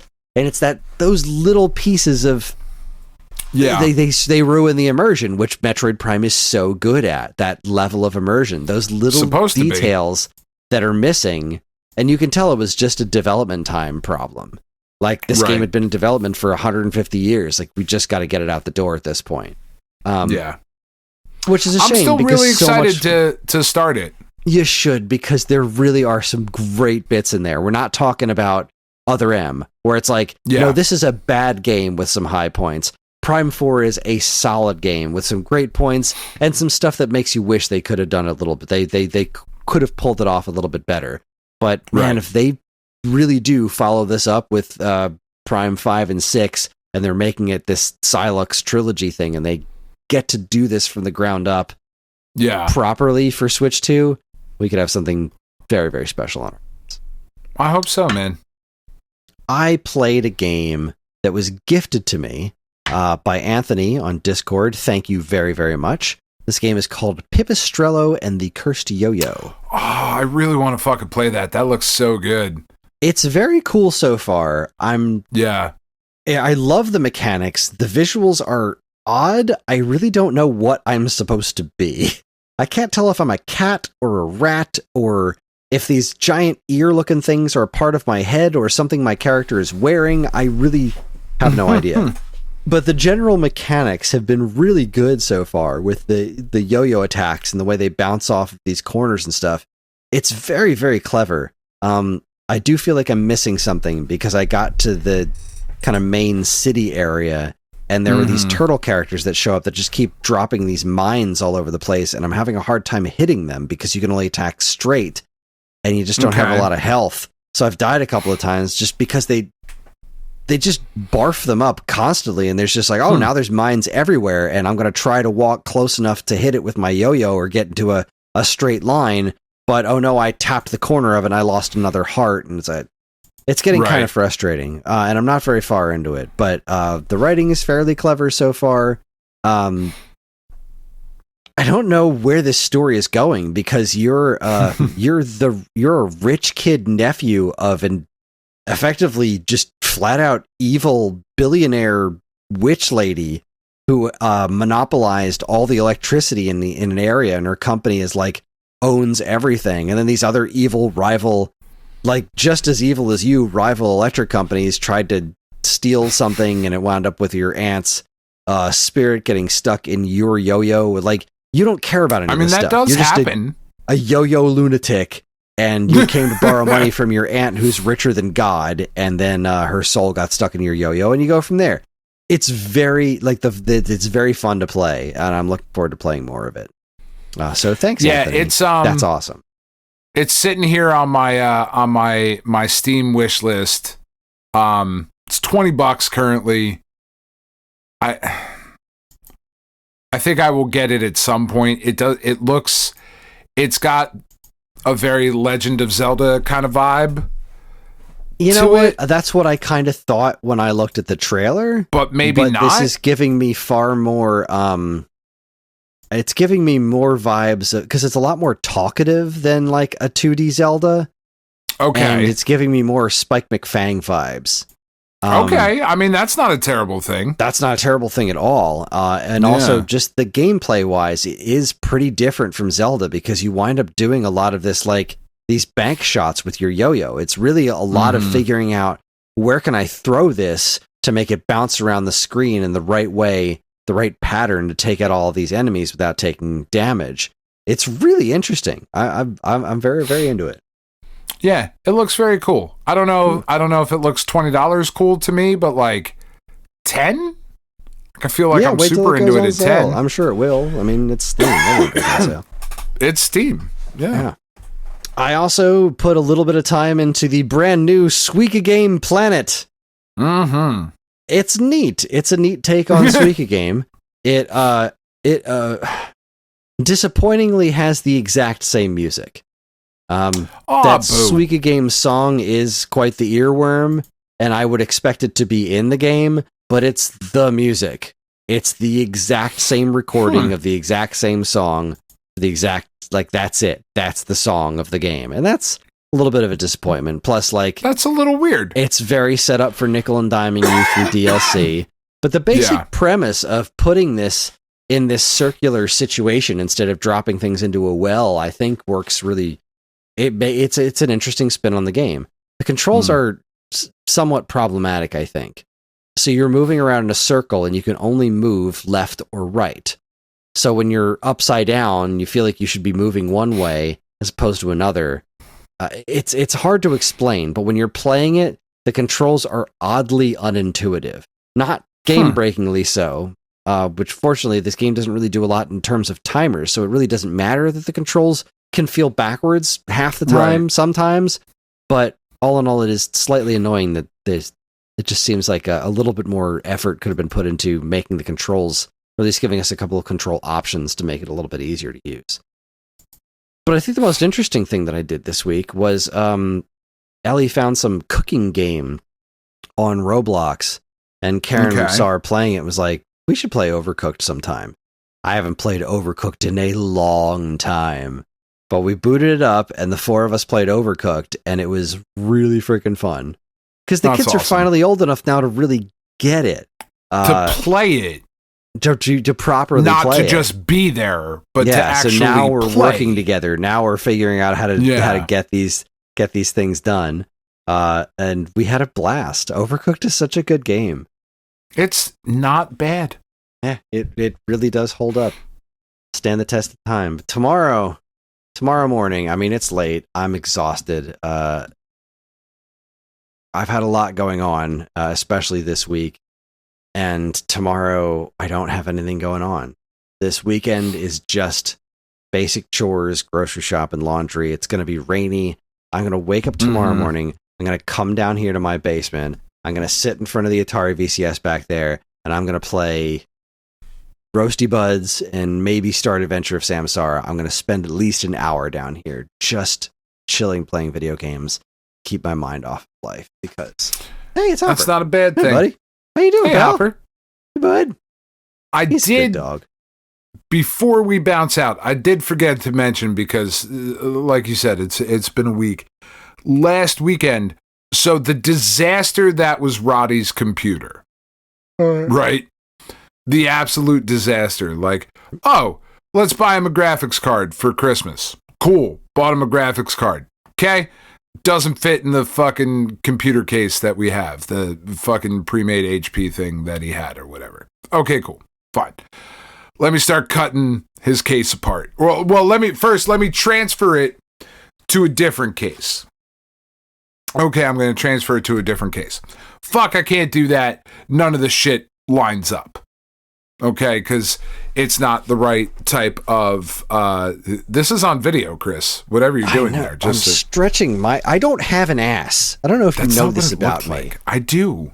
I don't try to have bite an it ass. all the time, and it's just not there. I saw my back when I was in the bathroom this morning getting ready to take a shower, and I was trying to like clean up the back of my head. Like with shaving, because I thought I noticed something weird in the gym, and I definitely missed a patch. And I got a look at my ass for the first time in a good long while, and it is just hilarious how no ass I have. Yeah. It's like just a flat board. I have zero booty. So when I'm sitting for a long time, it hurts because there's no cushioning there. I mean nothing. It's just not there. It's two empty flour sacks. It's nothing. Sorry, you were talking about graphics cards or something. Yeah, so we get him the graphics card. Doesn't fit in the case that his computer is in. Okay? We'll swap all the shit out to the case. That's a thing I know how to do. No problem. And by know how to do, I again mean I can take pieces apart, take a picture, and then look at the order that it goes back together in. Right? I've learned a lot more about this in the last week or two than I fucking ever wanted to know. So then I start looking, I'm like, all right, well, let me get the motherboard and I'll put it over here. And look at this. Fuck, none of this shit lines up. None of the ports line up. Okay, can't do that. All right. Well, in that case, the graphics card, the RTX 3060 barely didn't fit in the case that he had. Right? Cool. No problem. I got 10 snips. Let me fucking start cutting pieces of this case apart to get this thing in here. So I fucking modify the case and I'm cutting all this shit out in little bits here, and I gotta make sure I don't snip wires and things are moving and all that stuff. Get all that shit done. Plug it in. Then I go, oh fuck. Somebody on the Discord had mentioned to make sure that the power supply was adequate, and that's the thing I fucking forgot to do. Okay, power supply is not adequate. Cool. Let me go buy a fucking power supply. Go buy the power supply. Power supply is, in fact, adequate, but did you know, Kris? And I know you didn't. Probably not. I'll pose it to you anyway. But ask anyway. Did you know that one of the reasons that people hate these pre-made HP, whatever the fuck, systems is because they don't use, all the time, the standard plugs or cables that come on a power supply. So went and bought the power supply, and the power supply's got a 24-pin connector to hook up the power to the motherboard. Guess what the motherboard doesn't have? Fucking 24-pin connector is the answer that I hear you waiting to give me. So fucking just, that doesn't work. It's got two little fucking 4-pin connectors. Well, guess what's not long enough?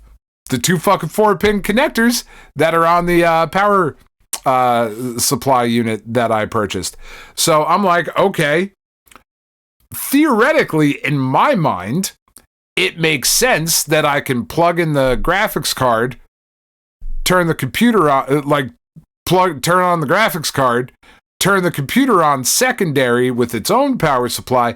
Now I've got two power supplies running. That didn't fucking work either. So got to the point where I was like, all right, I'm officially at the end of my fucking rope here. I don't know what else to do. Let me make a quick phone call. Matt? So, hey, Matt, you remember how Kris and I were just up at your house like a week ago? We were down in your basement and I was talking to you a little bit about this graphics card thing, and you were kind of giving me the look like I probably should have just asked you to fucking do this for me first and tell me what to buy. And he was like, yeah, I didn't want to say it out loud. I was like, no, I mean, you probably should have though. Because do you have anything I can buy off of you? And when I say buy it off of you, I mean me and Roddy and Penn will drive up to your house on Saturday, and I will watch you do this so that I know how to do it. And he was like, yeah, fuck, of course I do. Except he didn't say it that way because he's much nicer than we are. So me and the kids, much nicer than we are. Matt much nicer. That's right. Me and the kids. That was such a Matt much fucking joke too.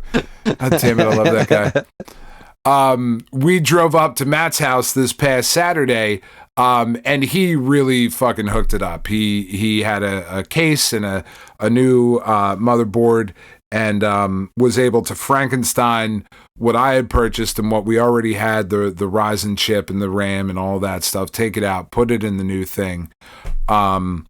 And get Roddy set up with a computer that actually works. And like now he's playing all the shit that he wanted to play, and he's waiting to get. We're gonna get Sonic Racing Cross Worlds so he can mod that. He fucking started No Man's Sky as well. So like I'm running around on my planet, and now, which we had talked about right when it was so generously gifted to me. I was like, fuck, I really want to play this with the family too. Like that'd be really fun to fly around in different worlds. So we're like making plans for that of like, all right, we're gonna do all this shit in No Man's Sky, and now I know way more about this bullshit with computers than I ever wanted to know, and this is why I just wanted to be a console gamer, because I'm looking at all the shit Matt's got, and we're talking about, well, the next thing we got to do is we got to upgrade this chip, and then we fucking, because he's running a Ryzen 3, and they're up to like Ryzen, fuck you right now, I think is the official model, and it's like, God damn it, okay. But now I know how to do it, because Matt was nice enough to walk me through it and not make me feel like a fucking idiot for asking questions that I probably should have known, but like just didn't know because I didn't know what I didn't know, Right. You don't know what you don't know. I didn't know what I didn't know. But now Rowdy's got a fucking super sweet hashtag real gamer PC with RGB lights on his fucking graphics card and shit, and he's super happy with it. So, Matt, if you're listening, again, I mean, I said thank you in person and all of those things. But again, Matt, thank you. Thank you to the people in the Discord who pushed us down this path that, like, with the right graphics card, you guys were right. This is exactly what he wanted. I appreciate all that shit. I just wish it would have fit in the fucking case, because boy, was that an expense that I wasn't anticipating. But I was like, fuck, gotta do it, So I forgot to mention that part of the last week. I was driving up to North Jersey again last Saturday. Yeah. So, anyway. That fucking sucks. Yeah. I'm glad you got it worked out, though. I'm done. I'm toast. I am beyond toast. So with that, I'm going to say that is our show. Join us next time for SAG Standouts. Dan, tell us what that is. This was your idea. Oh God, was it? What was my idea? So we had done the Stone Age starter kits, and they were a lot of fun. And we had posited this idea, right, of if you had $100 to start a physical game collection for any number of retro systems, and not complete inbox, just the media that you would want to acquire for a system, what should you spend that $100 on? Right. Okay, cool. It was a lot of fun. We started with the what did we start with? The ColecoVision, I think we started, and we went all the way up to like fucking GameCube and 360 all the way back era. To the 2600, yeah. But yeah, we went all the way up, to relative current. To current retro, right, is what we went with.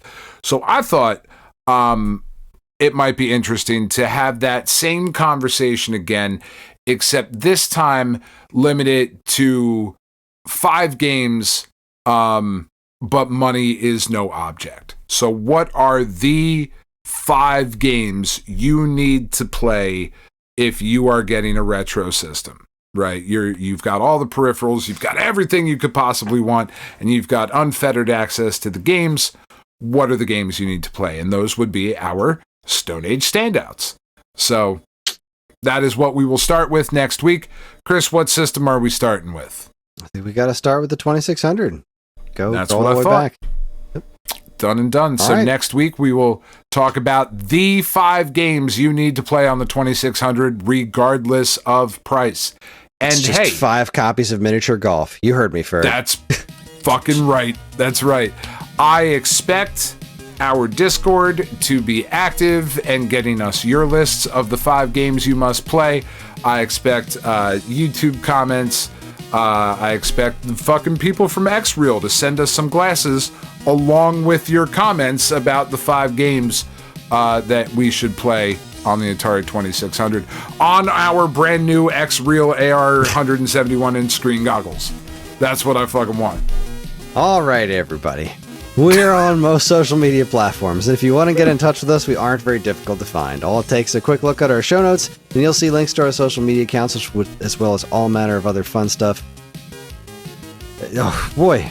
Nope. I'm tired, as well as all manner of other fun stuff, like the link to our namesake, stoneagegamer.com, and more useful links than you can shake a joystick at. If you'd like to get early access to the show's episodes, as well as a bevy of other shows on the Geekade Podcast Network, check out our Patreon, also linked to in the show notes. It helps keep the show running week after week, and all our patrons are loved and appreciated. This show's theme song, Squared Roots, was written by Banjo Guy Ollie. You can learn all about his wonderful music and more by following the link to his YouTube channel, also in the show notes. And finally, as always, we'd like to thank our intrepid editor, Evan, for making the show listenable for all you folks. I'd like to thank all you folks on YouTube for watching, and all the rest of you folks for listening in the first place. That's it. On behalf of Dan and myself, keep playing games.